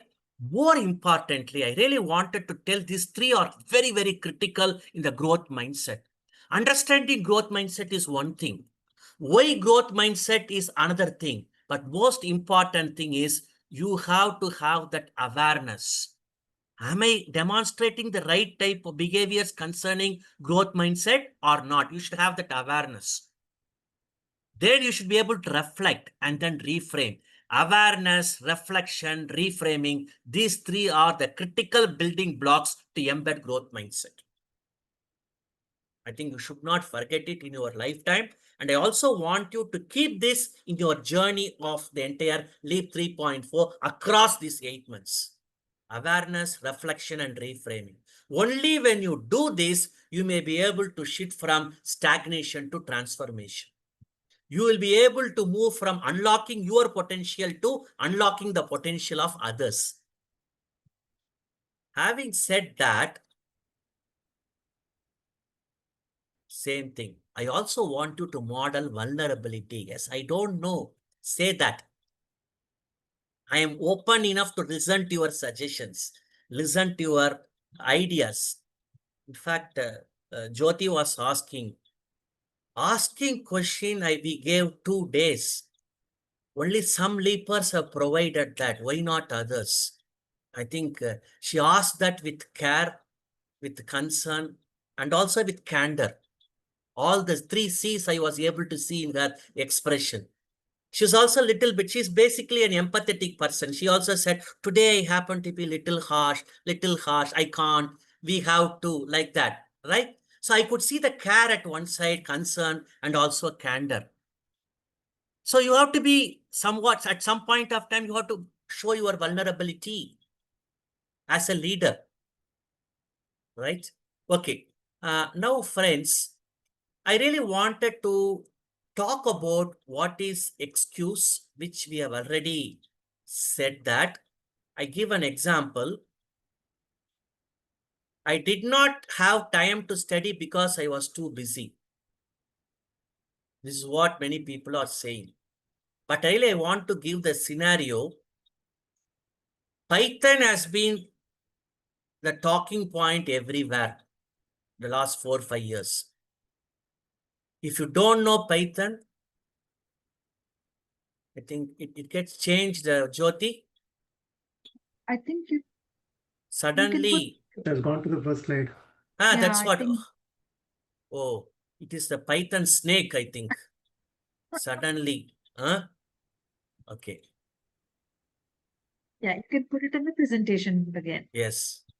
So when I said Python, suddenly, then I did not do anything. I was just using that hand. I think this laptop is playing tricks with me from the beginning onwards. I don't know why it is angry with me. I think I should have kept the laptop in the Saraswati Puja. Actually, I'm doing it for Leap 3.0. That's why. Okay, anyway, nevertheless. So, Arjun wants to learn Python to switch careers, but he says, I don't have time. Even I am coaching several leaders. I recommended few books to read. I recommend few videos to watch. I recommend few audio books to listen to. They all said yes. Yesterday, I was coaching one of the senior leaders from Bosch, a woman leader. I am coaching 6 leaders from Bosch, Bangalore. That yesterday, that leader was able to come out very, very clearly. These are all the things you told me. I did this, I did that, I did that. I read this book. This is the summary. Everything clear. Another leader said, I don't have time. So much of pressure, so much of work, so much of target. New projects come, new boss came. So many excuses she gave. So if you are coaching your team member, you can ask the question, where is your time going? If you are coaching your team member as a leader, you can ask the question, where is your time currently going? Right. Will you be able to track your hours for 3 days and tell me back how the time has been spent? I think you did a session last time on time management, Eisenhower matrix, important, urgent, not urgent, all that stuff, Pomodoro technique, to-do list, and all that stuff, right? So you can ask that question and can also challenge. You are spending nearly 1.5 hours every day on social media and Netflix, right? If you are able to make that 1.5 hours, right, for a week, it's almost 10.5 hours. Why not use the 10.5 hours for learning Python? If I ask this question, it's definitely a penny drop question. Then you can help that person to reframe it. So you can start every day at 30 minutes a day, morning or afternoon or evening. Small progress, atomic habits, James Clear. In that way, you could go about. So this excuse, I don't have time, this particular slide will be helpful to coach your team member. And at the same time, it will also help you to coach yourself also. If you are a person who always known for saying, I don't have time, I don't have time, I don't have time, I think you can use these insights. Are you with me? Am I making sense? If I am making sense, probably say yes in the chat box, and Jyoti can tell me how many yeses. Yes, she is able to see in the chat box, because it's a very critical element. A lot of yeses, doctor. Very good. Lovely. Great. Thank you so much. Love you. Now, coming to the second one, I am not a leader material. There are many people who would say, I am not a leader material. Will you become a team lead? No, I am not a natural leader. But you have done this, you have done that. You're able to do these projects, you're able to make this change. Once you started asking all these questions, oh, yes, I have done. So when you are able to even help this particular team member move from this role to the another role, a developing role as a catalyst, why not you apply for this particular team lead role? You can just ask this question to your team member. So you have to reframe. Leadership is a skill I am already building, not a personality trait. So you can always use this probing, challenging, and reframing, not only for others, but also for yourself. I really want to spend some time for self-limiting beliefs here. Self-limiting beliefs are otherwise called as mistaken beliefs. They are deeply held beliefs that you have been nourishing it, that you have been holding it for a long time, either because of the familial conditioning or because of any other environmental influence or by your own repeated self-talk and inner dialogue, narrative. It all became stronger like that, where even at the age of 45, 50, you are not able to overcome that. It is just like an elephant whose leg is being chained. You would have seen an elephant chained in the temple. You would have seen that in the year when it was here, when it was very young, all the four legs were chained. But after some time, they removed the chains of the three legs. Only one leg is being chained. But still, the elephant thinks that it cannot even run because it is chained. Like that, all of us are chained with our own self-limiting beliefs. One of the common self-limiting beliefs is I have to be liked by all people all the time. Right. And I have to be perfect at all point of time. I must be perfect at all times. I should be liked by all people all the time. People are fragile. They should never be hurt. Right. Taking care of oneself is selfish. This is also a self-limiting belief. Self-care is not selfish. If you don't take care of yourself, it's a sign of neglect, self-neglect. So like that, there are several self-limiting beliefs. One of the problems for self-limiting belief as psychologists, what we found is the problem of must and should. I must be. You prefer to be loved by people. I have to be loved by all people all the time. My boss should smile at me all the times whenever he sees me. It is impossible. I must be appreciated by all people at all times. It's a self-limiting belief because you have a strong belief that you have to be liked by all people at all point of time. It is all what I call it as below the iceberg symptom. These are all below the iceberg. The beliefs are below the iceberg. Values are below the iceberg. Your preferences are below the iceberg. Your emotions are below the iceberg. Your strengths are below the iceberg. Above the iceberg is the actual behavior, the actual actions. Okay, fair. Now, third one is called as distortions. There are different types of cognitive distortions. We say overgeneralization is one, all or none thinking, mental filter, like that, catastrophization, like that. There are several cognitive distortions. As far as overgeneralization is concerned, if one particular event has happened, I think one more event is also going to come. Another event is also going to come. Right? The next event, if I failed now, I will fail again. I will fail again. You started with just by looking at one single incident, you tend to make a broad and sweeping conclusions where the evidence is very, very limited, but you tend to generalize it. It's called as overgeneralization. I think this is what many people do. Overgeneralization, even what we call it as first impression effect. I saw him for the first time, he's so good. Since he is showing the right behavior, you assume that he will continue to be like that the rest of his life, corporate life also. You may think it may be true or may not be true, but there is likely to be an error, which we don't know. We tend to overgeneralize. Akash started a freelance business. He failed. He doesn't want to take it again because he said, I failed. He never made an analysis of, he never asked a question to himself, nor he was asked by anyone also. Is it the offer? Is it the timing? Is it the audience? What really made me to fail? Which he did not, no one asked the question. He also did not ask the question. As a result of it, he remained there. So he challenged, or probably the manager challenged, did you have strategy? Do you have the proper go-to-market strategy? Have you ever learned from the failures? I think no one has ever challenged it, nor did he challenge himself also. So it was not a failure, it was just a prototype. What I did was only a prototype. In any business venture, I did a prototype. It's an experiment. Now I'm going to be more informed. I have to make the course correction. I have to do the appropriate course corrections. It is only a setback. It is not a final verdict. It is only a passing cloud. It's not a disaster. I think that kind of reframing, one has to do that. The next one is what I call it as all or none thinking. It's nothing but black and white. I will only move with good people. Otherwise, I will move with bad people. It's like you have the shades of what I could say, the black and white, the gray. You always want to say either or, binary. You want to look at it. There is no middle ground at all. That is what we call it. If I don't do this, right, perfectly, I'll be a failure. I will not go for the exam. Why? I did not prepare.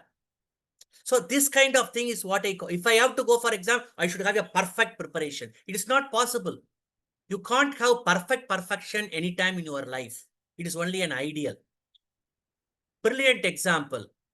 I don't want to go for gym every hour, every day, 1 hour, because there is no point in losing the weight. This is what one person says. 1 hour I can't go. It's a luxury. I can't. Actually, the question is, who said that you have to go for 60 minutes? Tell me. Science says even 15 to 20 minutes every day will definitely improve the health. I think that's the challenge that you have to make if you are a coach to that person. Or if you are a self-coach, you have to ask this, you have to challenge yourself. Then reframe it. Progress is not perfect. I can put the baby step every day. Rome is not built on a single day, but every day I have to put the brick. I have to be flexible. I have to be consistent, not the extreme. So this is again an example of all or none thinking. How you can use the, what I could say, technique of probing, challenging, and reframing. I'm giving you multiple examples of either excuses or distortions or what I could say, self-limiting beliefs with a focus on probing, challenging, and reframing. Okay. Another distortion is catastrophizing. You know the meaning of catastrophe. Yes, a big tragedy. It's a catastrophe. In fact, 3 days back, Tamil Nadu had a catastrophe. The entire India turned towards a place, a small town called Karur. I don't want to get into those details, right? If I get into the details, you may brand me left, right, middle, like that. I don't want to. I just mention it as it is for the sake of political correctness, right? Again, I am political agnostic, right? I'm not going this side or that side. Even I did not say anything when some people admired Modi, some people admired Rahul, like that. I am very, very non-committal on that. So catastrophizing, what I mean is, it is going to happen. Bad situation. We are going to face this problem. There are few people in your home itself is known for catastrophizing. Not only they have the anxiety, they pass the anxiety on you also, right? Worst thing is going to happen. Misfortunes never come in single, but in battalions. Like that. So something bad is going to happen. If I mess up, what will happen? If I really cut a sorry figure, what will happen to my reputation and image? It will be humiliating in front. I don't want that to happen. I don't want to go for presentation. So challenge is, people were supportive at that point of time. They will also continue to be supportive of this time also. Why not you reframe your thought process? It is quite natural for any person to tumble and stammer or struggle. Don't aim for perfection. Start moving. You can, I know that you will succeed, but nothing wrong in failing. In fact, Jyoti and I, we had conversation today morning. Nothing wrong in failing. If you fail, still it's a learning opportunity. It's not final. So this is the way you will be able to overcome the problem of catastrophe. There are individuals who are known for catastrophizing. Their very word, their sentences, the narrative, all will lend itself to be known for catastrophe. So the individual reflections, what I really wanted to tell here is, what is one area in life where you felt stuck, where I do not know how to move forward? In fact, I coach a guy from Singapore. In fact, he's going to have his next session next week. He said, I have been continuously getting promotions in the first 4 years. The last 5 years, I have not got any promotion at all. Neither did I get promotion inside. Even when I go outside also, I did not have any interviews where I was able to crack it. I'm totally at crossroads. Actually, he's from SP Jain, not SP Jain Mumbai. He studied at overseas campus. He studied at Dubai. He studied at Singapore. He studied at Sydney. Right? He worked for McKinsey. Right? He's working for another big, what I could say, consulting major. He really wanted to have a shift. He's not able to get it. So the best way is he has to work on addressing his belief systems, the distortions, excuses. It's only one session has gone by. He has to revisit his entire, what I could say, how he used to present himself before the interviewer. In fact, we had a mock. So what I really wanted to tell my dear friends is there any fixed mindset belief you are holding in your life currently? How can you really reframe this with an appropriate growth mindset? What new action, inspired action you are going to demonstrate corresponding to that new mindset? I want you to work on that. My dear friends, how to embrace and embed growth mindset is not easy thing. It's not available in the shelf where you can get it, not available in sachet. You have to start. It's what I said earlier, it's an inner engineering. You need to really work on, either with the help of your mentor or with the help of your coach, or if you know the art and science of that, embedding the growth mindset principles such as probing, framing, challenging framing, you can still do that. Right? So as I said earlier, reflection is a quality I would like urge every leader here to demonstrate on a daily basis. I do not know how many of you are reflecting every day, how the day went about. What went right today? What did not go well today? What I can do differently tomorrow? What lessons I have learned from today? I want you to reflect every day, journal it. Practicing daily journal will give you enormous insights on your growth journey. I recommend journaling as one of the powerful tool for what I could say you pursuing the growth mindset journey. So everyone experiences setbacks. Everyone has failures. Everyone has the self-doubt. No one is exception to that. How are we going to reinterpret, revisit, reframe, and reset oneself? I think that's what the real challenge. Neuroscience is saying every adverse event, right? If you are able to reframe it quickly. In fact, one of the participants asked how long it will take. It differs from person to person. I don't have a ready-made answer. You will take only 1 day, you will take 2 days. I am not an astrologer to say that. It varies. It all depends upon the muscles that you have developed over the months and years, right? So I want you to read this slowly but steadily within yourself. Let me read this fixed mindset thought, very, very important portion. I failed, so I must not be good at this. He made the statement completely. It's a verdict. I failed, therefore, I must not be good at this. It's a classical example of fixed mindset thought. Whereas the person with growth mindset thought would say, this is tough, but I am learning every day, getting better day by day. That is the reframe that you can make. I'm giving you this example. Second example, I always mess up under pressure. It's true.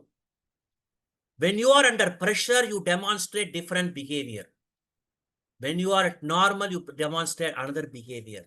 In fact, there's a tool called DISC, Thomas profiling. What is your behavior under normal circumstances? What is your behavior under pressure? The test actually assesses both. When you are of high D, you will be under pressure in such and such scenarios.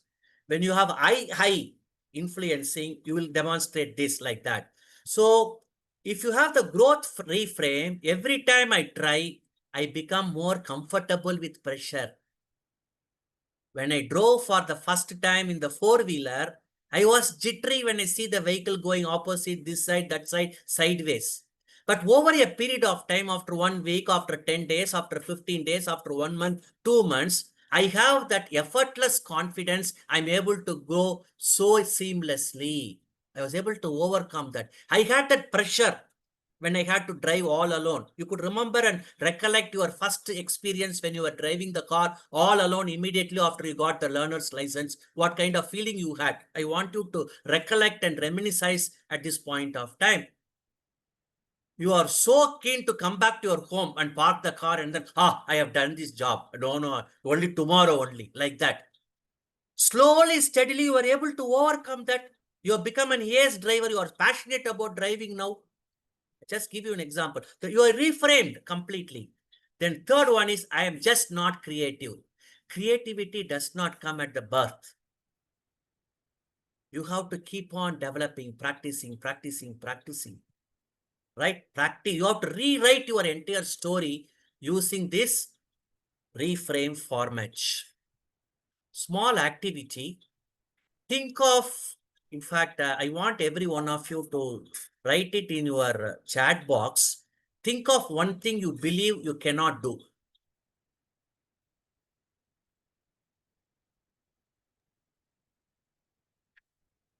It could be either personal or professional.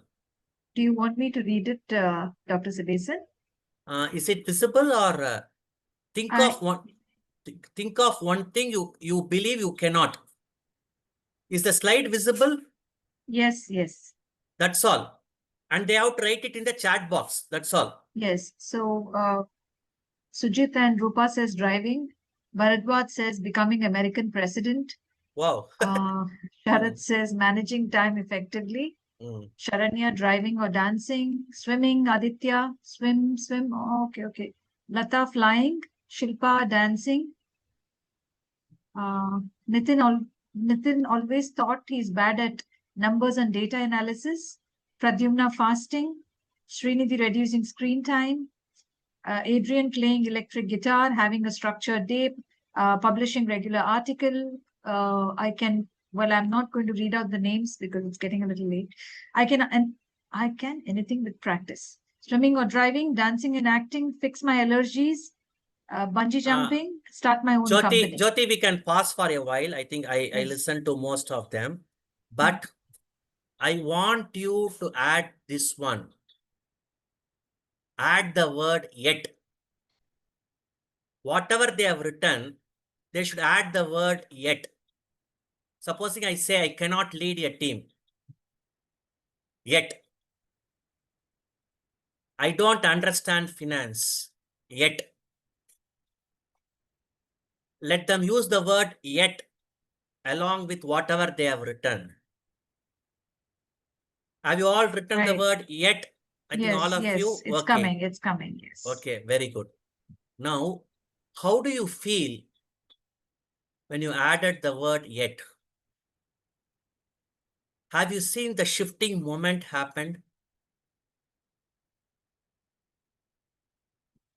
If it is yes, mark Y in the chat box. This is what Carol Dweck says. Add the word yet. Still, yet I can learn. Achievement. A sense of achievement. A sense of achievement. Okay.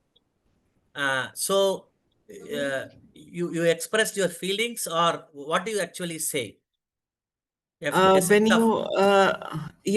minute I add yet to my whole sentence or the activity that I wanted to do, I felt that yes, I could not structure my day, but still I have a morning routine.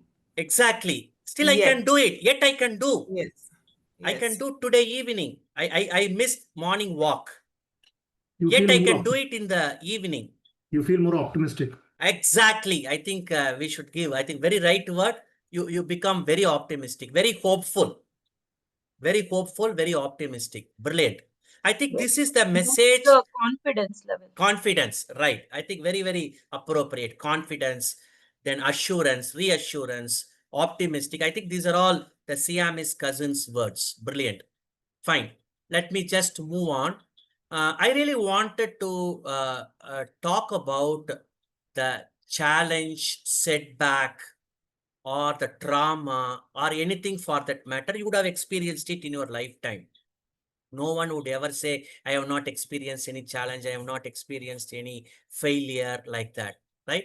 Now, I really want to walk you through a small example wherein you will be able to see how that reframing takes place, how probing takes place, how challenging takes place. I really want you to walk you through the entire journey, the entire script, so that you can follow what I am actually saying. We'll go one after the another, right? Example, I gave a speech and I'm completely blanked halfway through. It was completely blackout, nothing in my head. This was the situation, this was the challenge.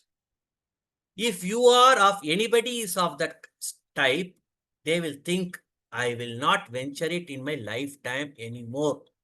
I don't want to have this yet another harrowing experience in my life. Enough is enough. I will say big bye-bye to that. I will not do it. This is what many people with fixed mindset would do. Agree with me? How many of you agree?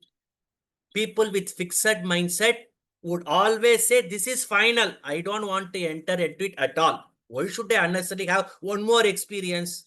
Enough is enough. It will take another 1 month for me to recover from the shame and guilt. This is what many people would say. What are all the beliefs? Shame, anger, disappointment, anguish, everything. I felt embarrassed. I thought I was not good enough to be a speaker. These are the thoughts and emotions that everyone would tend to experience. What fixed mindset thoughts were present? You will have all your self-talk. I always mess up under pressure. This is not the first time. Whenever I have the pressure, I messed up here, I messed up there, like that. These are all the fixed mindset thoughts that would come. So here is where you need to reframe that thought using a growth mindset. You should be able to convert the current failure to learning. This feedback to learning opportunity. Turn it into learning focus and empowering perspective. Every time I speak, I learn how to manage pressure better. That moment showed me where to grow. I think as Toastmasters, you would be knowing this. Every time when you make presentation, you are able to manage the pressure better and better. Recollect your first Toastmasters club experience, day one when you entered the club, enroll for the club, and what you are. You could see the journey, the upward trajectory, you would be able to see that, right? You are able to move that and grow accordingly. So I want you people to remember this. I cannot do this. This is what all of us say. I cannot do this. Right? Spanish language. I cannot learn the Spanish language. Last thing I will do in my life is learning Spanish or Mandarin language. The growth mindset, I cannot do this, yet I can try. I can try for a week. I can try for a month continuously on a daily basis. I would like to tell one small example. I wanted to enroll for Bhagavad Gita in my earlier days, where I decided, okay, it is very, very difficult. I just dropped it. Suddenly an opportunity came. Then I've started learning. It was difficult, but I started trying. Yet I can try, yet I can try, yet I can try. Now I was able to read the verses of Bhagavad Gita now without any mistakes. I use the word yet. I did not study. Yet I can study even now also. Nothing wrong. Who will prevent me? This is the better time. This is the right time for me to learn. I went with that mindset. I completed 3 levels. Had I had that fixed mindset even now, I would not have even ventured to go through it. I'm just giving you an example. I failed, so I am not good. But still you are learning. So these are all the growth mindset framing, the shift that what we are actually targeting. Okay. Then I am not a natural leader. Leadership is a skill that I can develop. I always mess up under pressure. Pressure helps me grow stronger. Feedback means failed. I fail. Feedback means fuel. I think in this way, I want you to structure your inner dialogue. I want you to structure your inner dialogue. Whenever failure comes, you should not get bogged down by that. It's only a feedback. How I can bounce back, how I can bounce forward, how I can bounce forward like a tennis ball, not as a tomato. How I can bounce back as a tennis ball. I think that's the way I want you to look at it and get a feedback every time. This is further continue. What did you learn from this particular challenge? Right? Even small things matter. Sorry, sorry to cut you. Are you sharing the slides? Because it is not visible to me. I'm not sure for it is same for others. Visible, Sarvana. We can see it. It is visible. For us. It is visible. It is clearly visible. Maybe you can rejoin once. Sorry. Okay.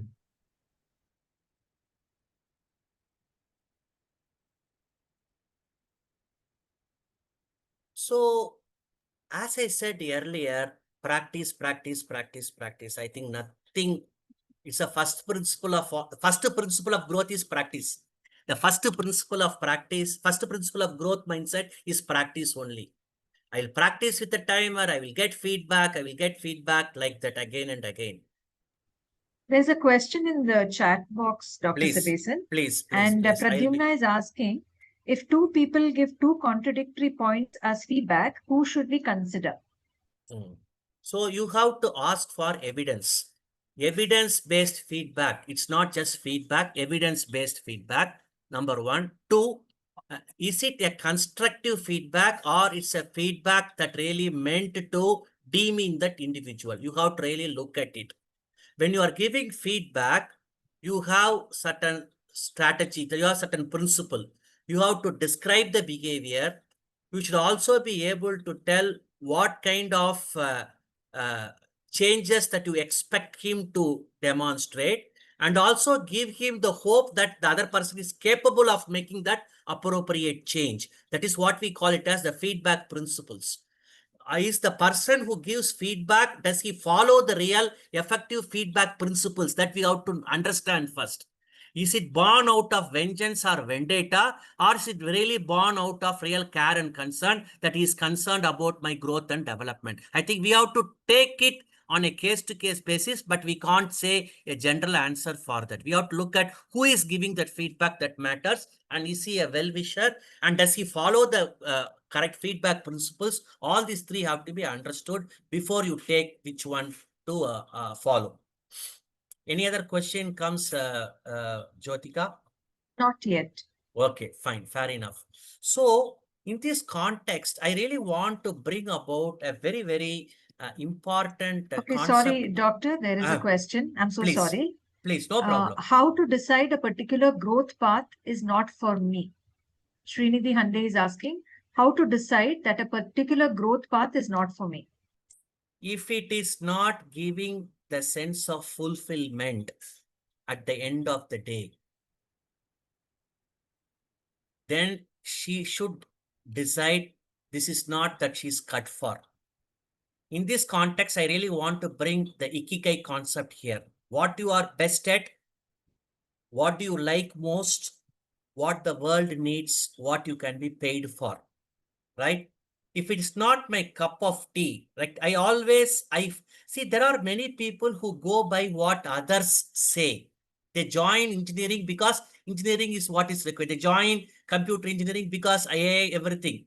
But I am not cut for engineering as such. Unfortunately, it's a manufacturing defect. I can't go for engineering. So when my passion, when my ability, when my aptitude, when my interest, when my previous credentials, my achievements all figure out, pivot around a particular area, whereas I am going in a path where none of this that I'm able to get it at the end of the day, there is no point in continuing in that journey. You have to get down from that bus. I recommend that person to get down from the bus if it is not the part that really interests them or ignites excitement in them. That's what I would recommend. Srinidhi has raised his hand, Dr. Sabesan. Would you like to take the question? Yes, Yeah, go please. ahead, Srinidhi. Yeah, thank you. I have lost power, so video is poor. But I'm referring to the context, what Sridhar Vembu of Zoho said recently, right? So they don't want to be going to an IPO because then they will have to keep chasing the numbers, growth, profit, month after month, right? They want to focus on the innovation. They want to do research. They want to innovate, right? So their growth path is set on the different angle. They're not going to follow the trajectory that everybody else in the market is chasing. Absolutely. So at some point they decided that is not the path for me. Correct. Here in this context, the vision makes a huge difference. The values make a huge difference. People there in the organization makes a huge difference. You have an organization where none of the people really have the ownership to drive the innovation engine of the company. Everyone wanted to be transactional. Everyone wanted to do routine tasks again and again. They always want to stay in the first box, what Dr. Vijay Govindarajan said in his 3-box solutions. Always manage the present, firefighting. Manage the present, firefighting. See, the second box is you have to selectively forget the past. The third box is you have to create the future.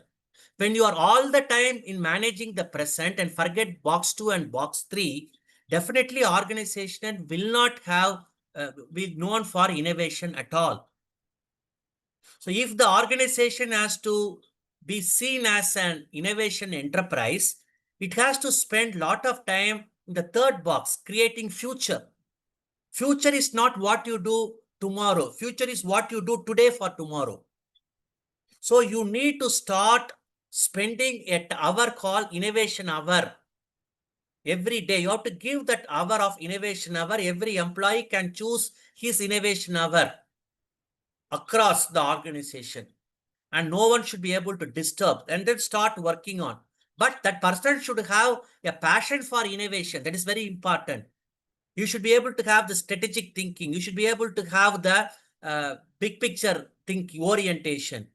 You should be able to go out of the box thinking. So many things are there.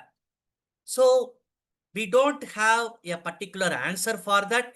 But if the organization is an R&D organization, probably they can go for complete innovation. But at one point of time, in order to get the public acceptance, they can go for IPO. Nothing wrong on that. But still the organization has to be IPO ready. It is not that easy. Every unicorn even wanted to become an IPO, but it has a lot of process and structure. And the organization has to be IPO ready. I think for which the mindset should be completely different. You should have clear process guidelines. You should have policies. You should have everything in place like that, due diligence, governance. So many things are there like that. So it is for the leader to decide on whether to pursue in a particular path or in a different path. It's for the leader to take a call on that. We have 2 members who have raised their hand, and there's a question in the chat box. Would you like to take it now? Yeah. No problem. I'm Okay. happy. Yes. Marinderji, please go ahead. Yeah, Professor Swaminathan.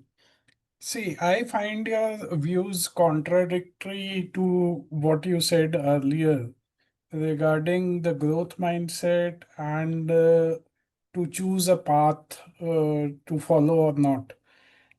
And so, how to decide between these two things? If that is one of the things that we should follow the growth mindset, then maybe the companies would never pivot. Okay. If they are following something. So how to decide whether we are following it's a growth mindset issue or the following the right path issue based on our experiences? Okay. So, Barinder Singh, what I am saying is, we are seeing it from the leader's perspective. One is organization, leader is completely. You are a leader, your colleague is a leader, everyone is a leader from their own space. Organization is a collection of individuals with a common purpose, with vision, mission, values. They have a board of directors. They have regulatory. They have investors. That is completely different. So No, I'm talking about individual only. Individual. So I'm not talking about the company. Say I want to do something. How I should decide whether it's my growth mindset limiting me, or maybe I should pivot. Now, growth mindset will never limit you at all. Only your fixed mindset will limit you. We want. I sorry, used the wrong word. Maybe my fixed mindset is limiting me, or maybe I should pivot. How do I decide on this thing? I want every one of you in this group to examine their current fixed mindset, whatever that is affecting themselves as on day to day. That's what the program all about. You have to examine your existing self-limiting beliefs. You have to examine your current excuses. Only when you do that, we will be able to know, are you really pointing towards growing towards the growth mindset, or are you still in the fixed mindset? That is why we have advocated the principle of probing, challenging, reframing, all that. When you do that, then you take a call. Whichever path that you are in your life, boss, whichever path, the growth mindset is the necessary ingredient. No one can ever bypass that, because growth is always forward looking. Growth is always future oriented. You need that to move from managing to developing people. What did we say earlier? Growth mindset is not about the title. It's all about how you are growing, how you are growing and how you enable others growing. That's all. That's all we talk about. We never bring any other things there.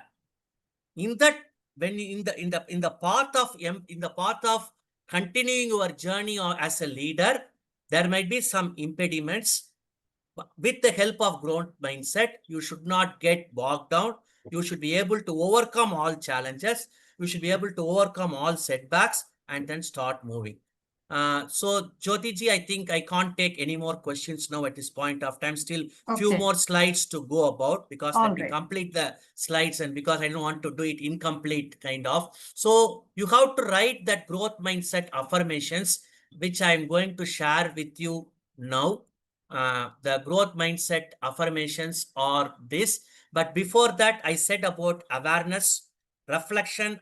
Every time creates awareness, where you are, what you want to be, how you were, all that stuff. Mere awareness alone is not suffice. You also need feedback. Very, very important. Peer feedback, continuous feedback is important. Why CEOs need feedback, why executives need feedback is a brilliant article. I can share it with Renu. Renu can share it with all of you. Very, very important. And that creates accountability. Mere accountability alone is not suffice.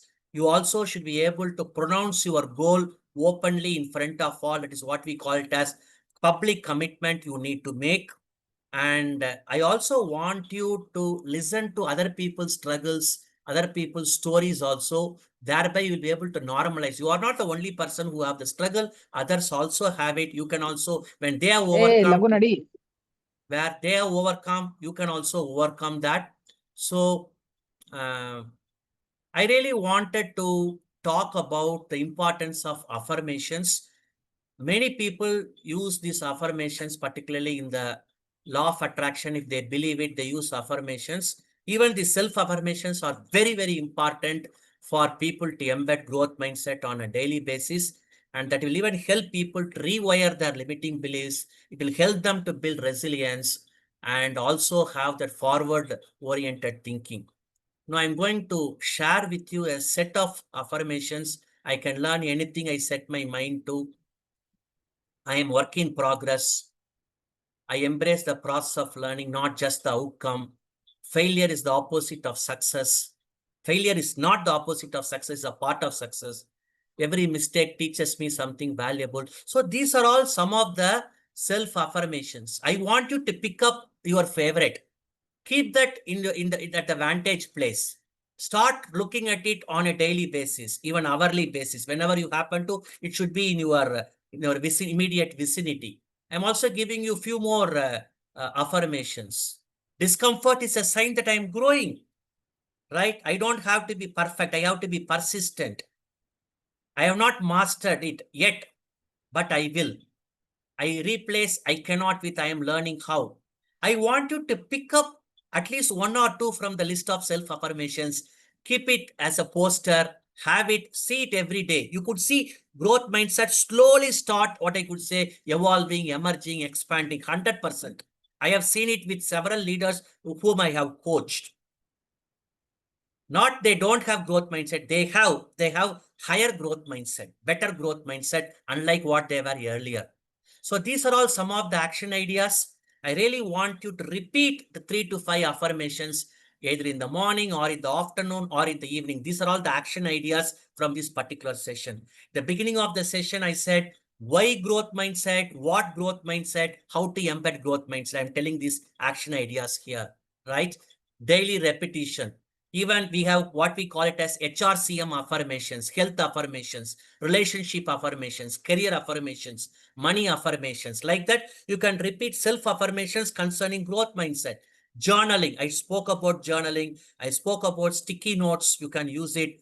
And in the moment, whenever you have any kind of doubt or any kind of fear, right? I struggle to move forward. Yet I can still try. Yet I can try. I had a great difficulty, right? The link that what sent earlier did not work, but immediately Jyoti sent another link. I entered here, right? Like that, you have to start in the moment. You have to.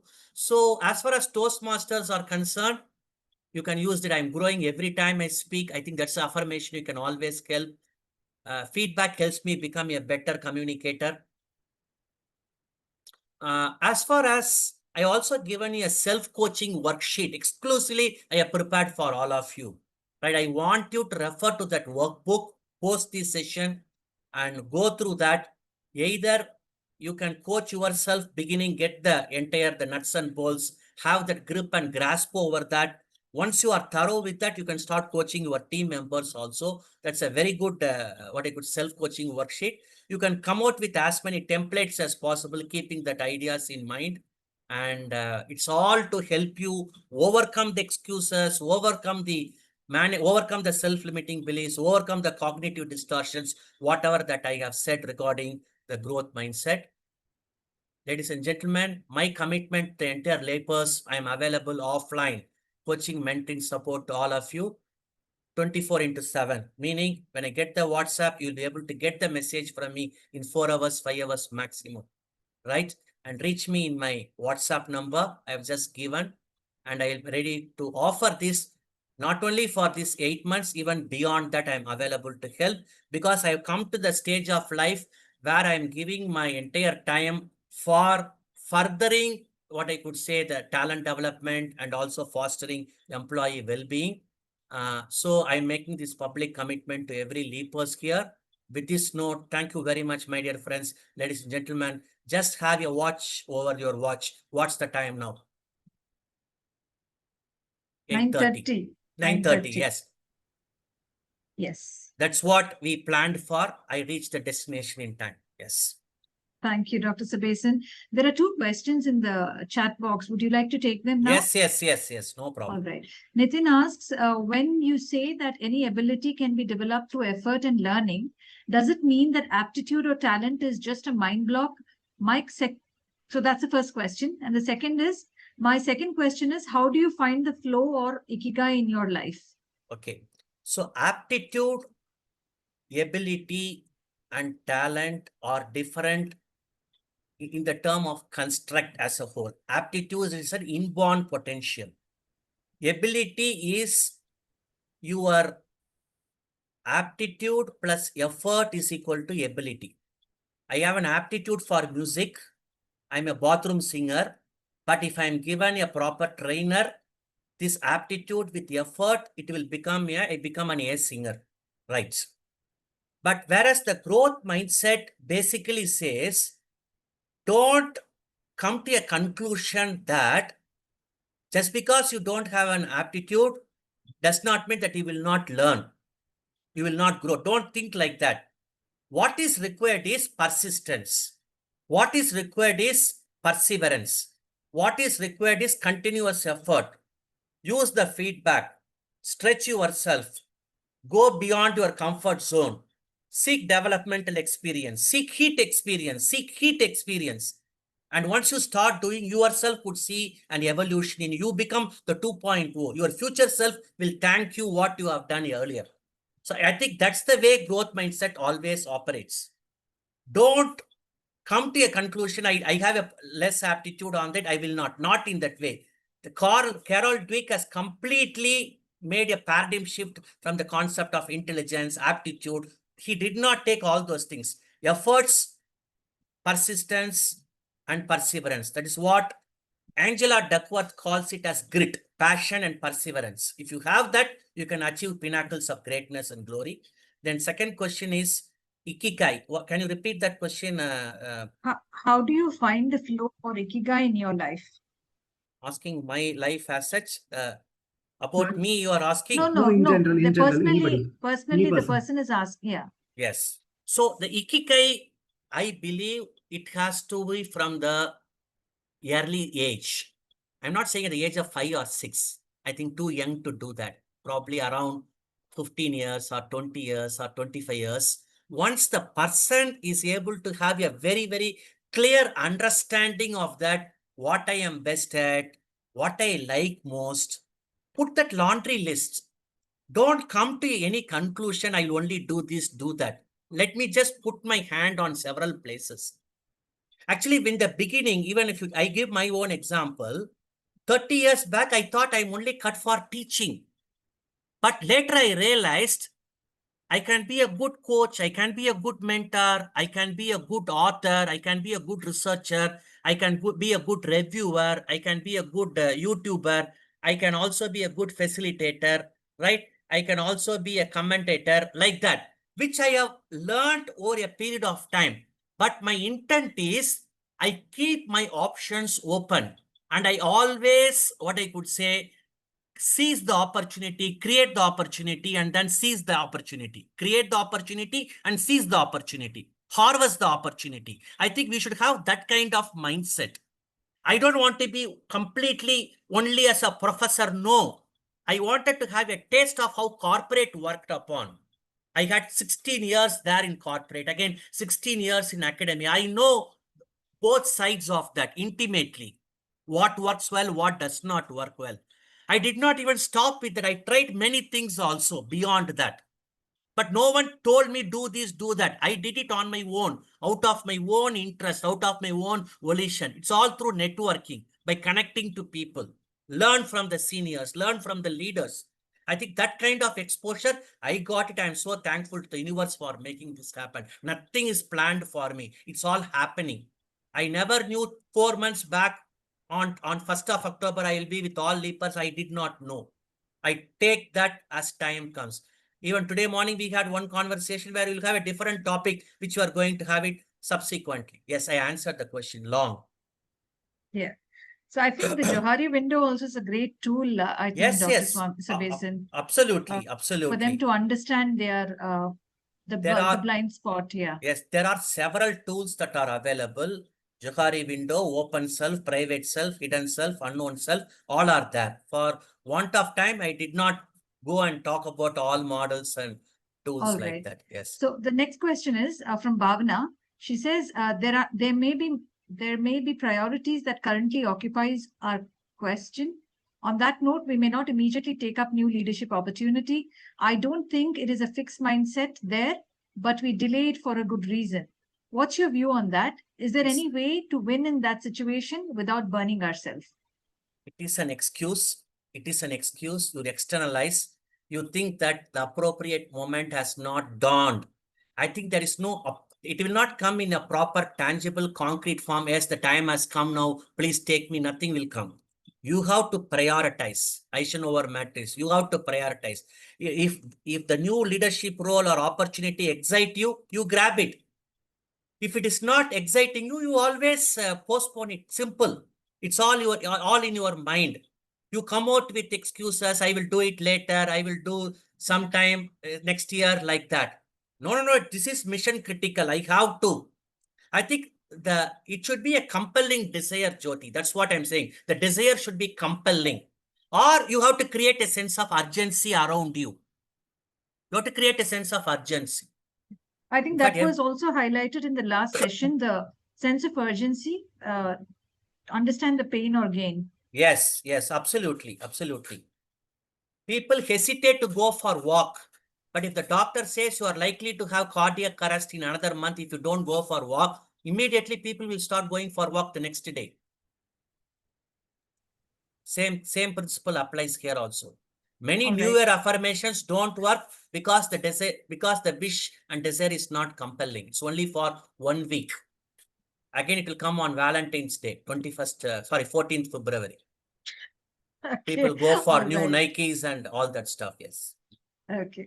Abhishek Mishra is asking how to check what kind of mindset we have or we had. I don't know, Abhishek, you want to know what you have or what you had?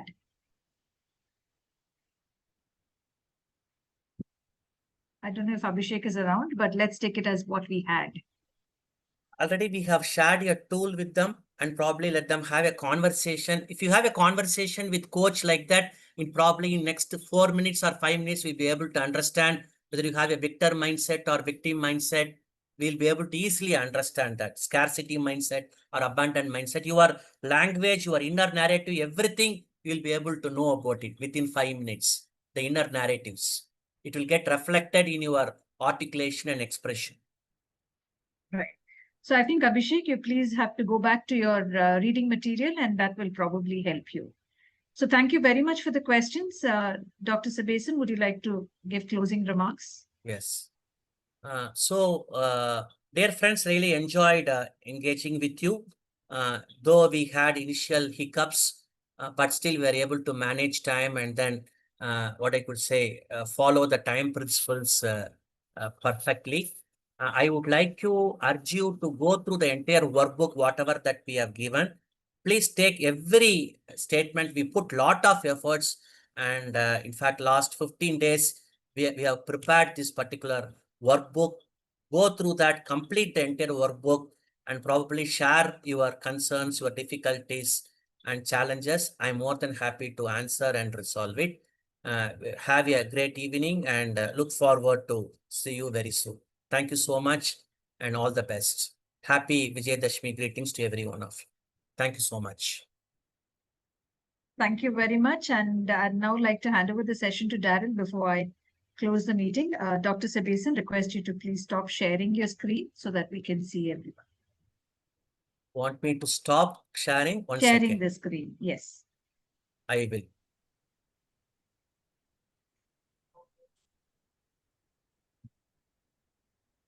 Jyotika, do you want me to go ahead or you want to finish? Yeah, I'll share the certificate before, I think. Yeah. So, thank you. Thank you very much. Dr. Sabesan, thank you very much for such a wonderful session. Thank you. I know there has been a lot of response here and truly you are the master of your subject. Thank you. I had so many takeaways today, and I'm sure all our leapers will agree that this is the 2 hours that they have spent here is definitely worth and it'll help them go a long way in their leadership journey. Thank you very much, Dr. Sabesan. Thank you very much. Please accept a small token of appreciation or gratitude, I would say, from our side. Wow. This is for you, Doctor. Thank you. I will also send this through email or WhatsApp. Thank you very much from the depth of my heart. And I also want to say thank you because you have not only created this session, but you've also been a guide for the entire LEAP 3.0 curriculum in guiding us and guiding us and putting the entire curriculum together. So thank you very much. Thank you. It really means a lot.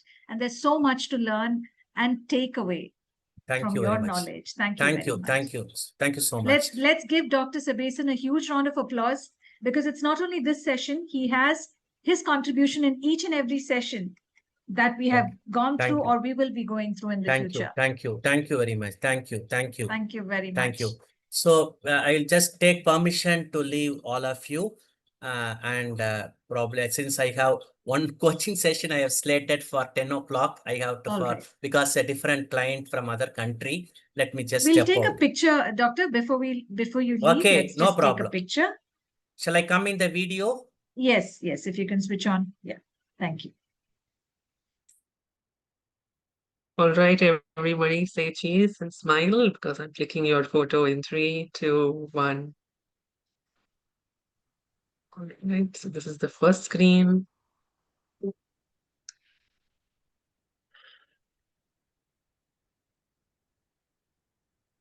Second is done. Give me a moment.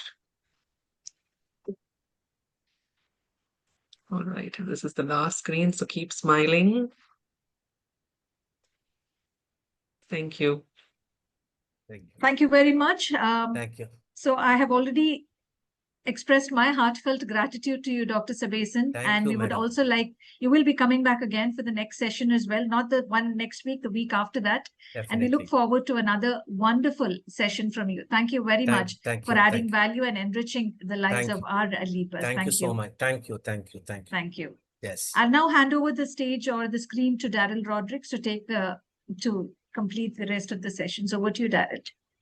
Thank you very much, distinguished Toastmaster Jyotika. Good evening, everybody. So the very first task at hand is to go ahead and share your feedback for today's session. I have posted it in the chat and I will also post it in our WhatsApp group. Please complete it by tonight before you sleep. Giving feedback is very important, yes, because and as Toastmasters, I'm sure you're aware. But as far as our program is concerned, we're taking this very seriously. We've completed a month now, and I was just collating everything with regard to attendance and feedback. And there are still so many of you who have not submitted your feedback despite giving you reminders. So please complete it as soon as the session is over, right? So I've already shared it, and it's queue for you to go and submit your feedback.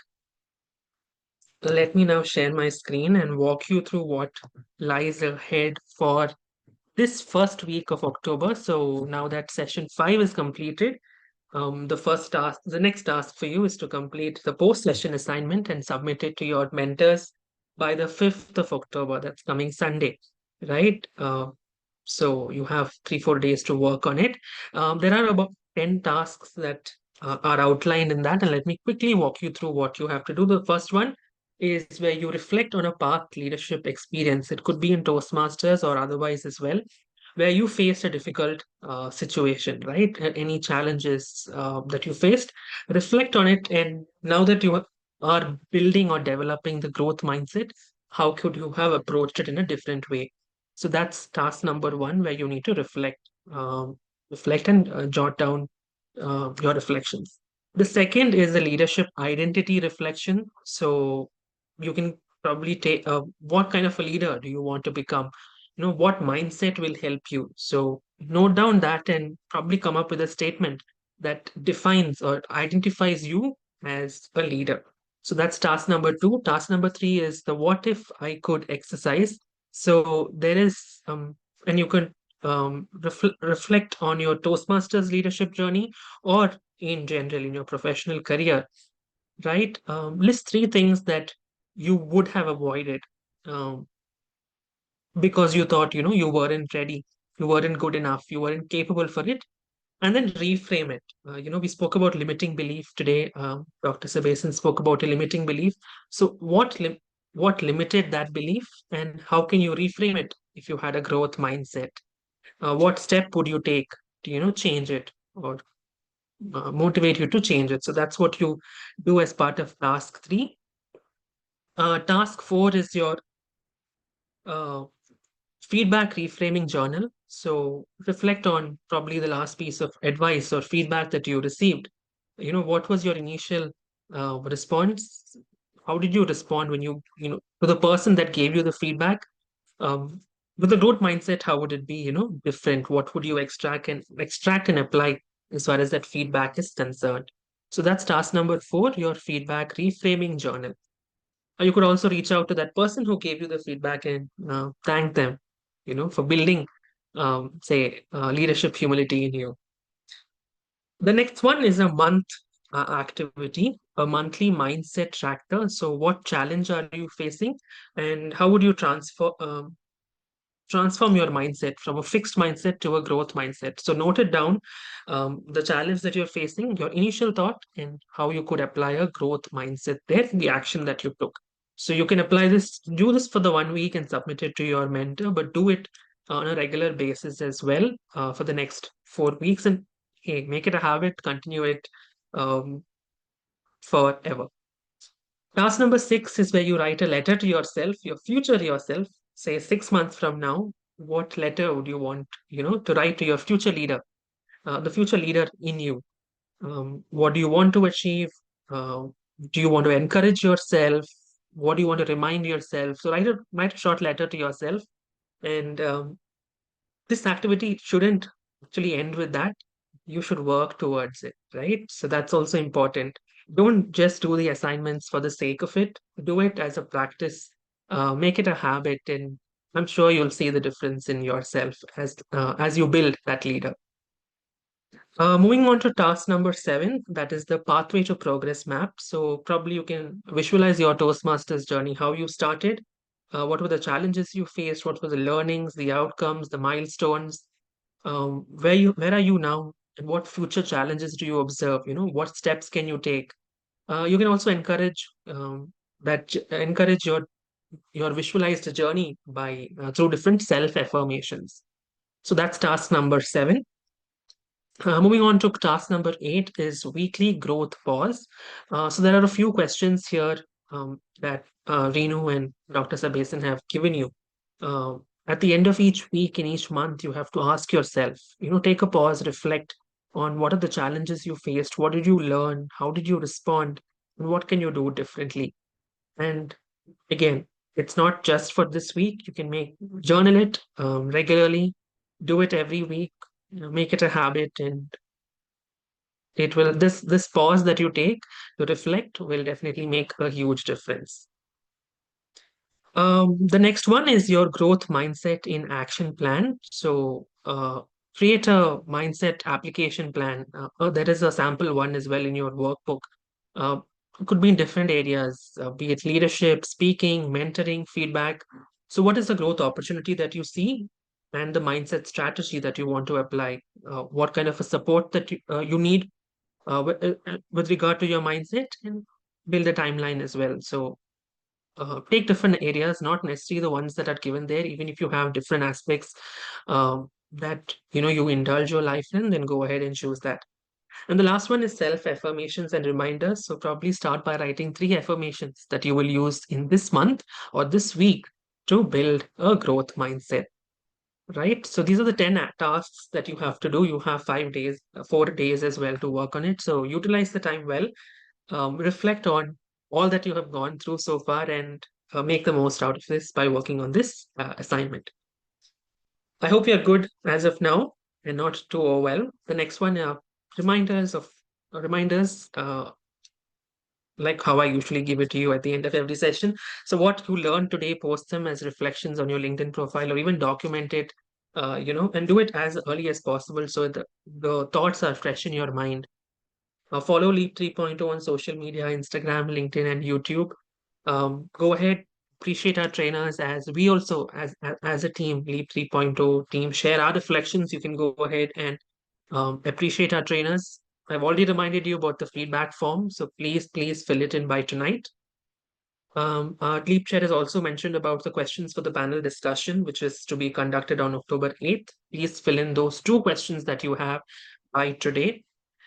This is your pre-work for the next session. So you will not get pre-work material, pre-session material coming your way. This is the pre-session material that we encourage you to fill in by today. And also keep in mind that the panel discussion is on the theme of growth mindset, right? So keep your questions aligned with that theme as well.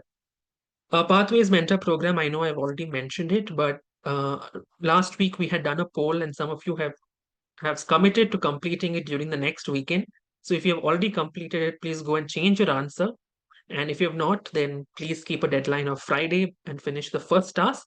I hope you are progressing on your short-term mentoring project, and we encourage you to complete it by 29th of October. At this point, I'd like to also give a huge shout out to the 10 team leaders that we had as part of the first month. I'm going to do a memory test and give a huge shout out to Sharanya, Bharadwaj, Rachna, Srinath, Murali, Aditya, Varinder, Srinidhi, Navya, and Rosmi. Yes, I've got all 10 names. Can I've we got all 10 names. can we spotlight them if they are here and take a picture? Can I do it after I share my screen? Is that All okay? right, sure. Yeah, so the 10 group leaders, thank you so much for all that you have done in the last 1 month, and I hope the experience has been fulfilling. 5 of you have already sent in your video testimonials, and the other 5, please send it in by tonight, latest tomorrow, and speak about your experience as the leader as well as the lead program, right? So please do share it by tomorrow. And to the groups, 10 groups that we have, it's the month of October. It's time to choose your new leader for this month. If you have not done it yet, please do it and inform your mentor as soon as possible. All right, with that, I'm going to stop sharing screen. And like Jyotika said, let's spotlight our 10 team leaders. So I can see Barinder here. So team leaders, you have to come on video. That's also, yes. I have to clip it out. Bharadwaj is here. Sharanya is here. Raise your hand, make some noise so that we can Rachana, identify can you come you. on video? Yes, Rachana is here. Srinath, okay, I don't see Srinath here. Murali is also not here. Aditya is also not here, okay. So we know that they have left the meeting. Okay, 45 here. Yes, Srinidhi, where is Srinidhi? Yes, Srinidhi is here. Navya, okay. And Okay, Rosie. Navya has raised her hand. 1, 2, 3, 4. Yeah, I think others have left. If any team leader is here and I have not spotlighted you, please raise your hand. No, 3 left, only 7 are here. 7 are here. All right. So let me quickly capture your smiles. Can we team have their leaders. mentors with them if possible, or will it be too much? I think we can only spotlight 9, right? My mentor left already. Okay. Yeah, I think we'll be able to spotlight only 10. So we'll keep the mentors separately. But yeah, acknowledging your efforts as well, mentors. Thank you so much for supporting the program. All right, team leaders, please smile. 3, 2, 1. Fantastic. And I think we can all applaud for them for leading our teams and setting an example for all of us. So thank you so much. And back to you, Jyotika, for closing remarks, feedback. I think it's already 9:56, almost 10. I would just like to say again, great. I'm really happy with the progress. All those loose ends, I think we can tie them together. If you make an effort, you've already seen how to convert your fixed mindset into growth mindset. All I can say is whatever you do in this journey will help you get to that point where you'll be proud of yourself. We are just mere messengers here helping you get to that point. We'll continue doing our, we'll try our level best to help you reach that point. Your efforts is imperative. Thank you very much, and we'll look forward for the next session, which is again going to be a panel discussion. So we will not be having a peer huddle this time. We will be having panel discussions where 6 district directors, the current district director, as well as the previous district directors will be here. So please send your questions that's related to this particular subject, which is leadership challenges, the mindset challenges in leadership, and the lessons learned. So if you want to learn any lessons from them, if you aspire to be in that big leadership positions, if you want to ask any questions, please shoot it out. So we want to organize ourselves in such a way that we can, organize those questions well, and therefore these questions are important. And by the way, this session is open to the entire District 121 and the rest of the Toastmasters. So please feel free to send this flyer. We'll be sending out the flyer probably by tomorrow. Send out the flyer to as many people as possible. Let all of them come in because this session is open for all of them, outside Leap as well. All right. So please feel free to send it to all of them. Thank you very much. With that, I'd like to close this meeting, or rather adjourn this meeting, and say good night. Good night, Rosemi's baby. Good night. Good night. Good night, Jyotika. Good night, everybody. Have a good Good night. Holiday. Good Thank you. night, everybody. Bye-bye.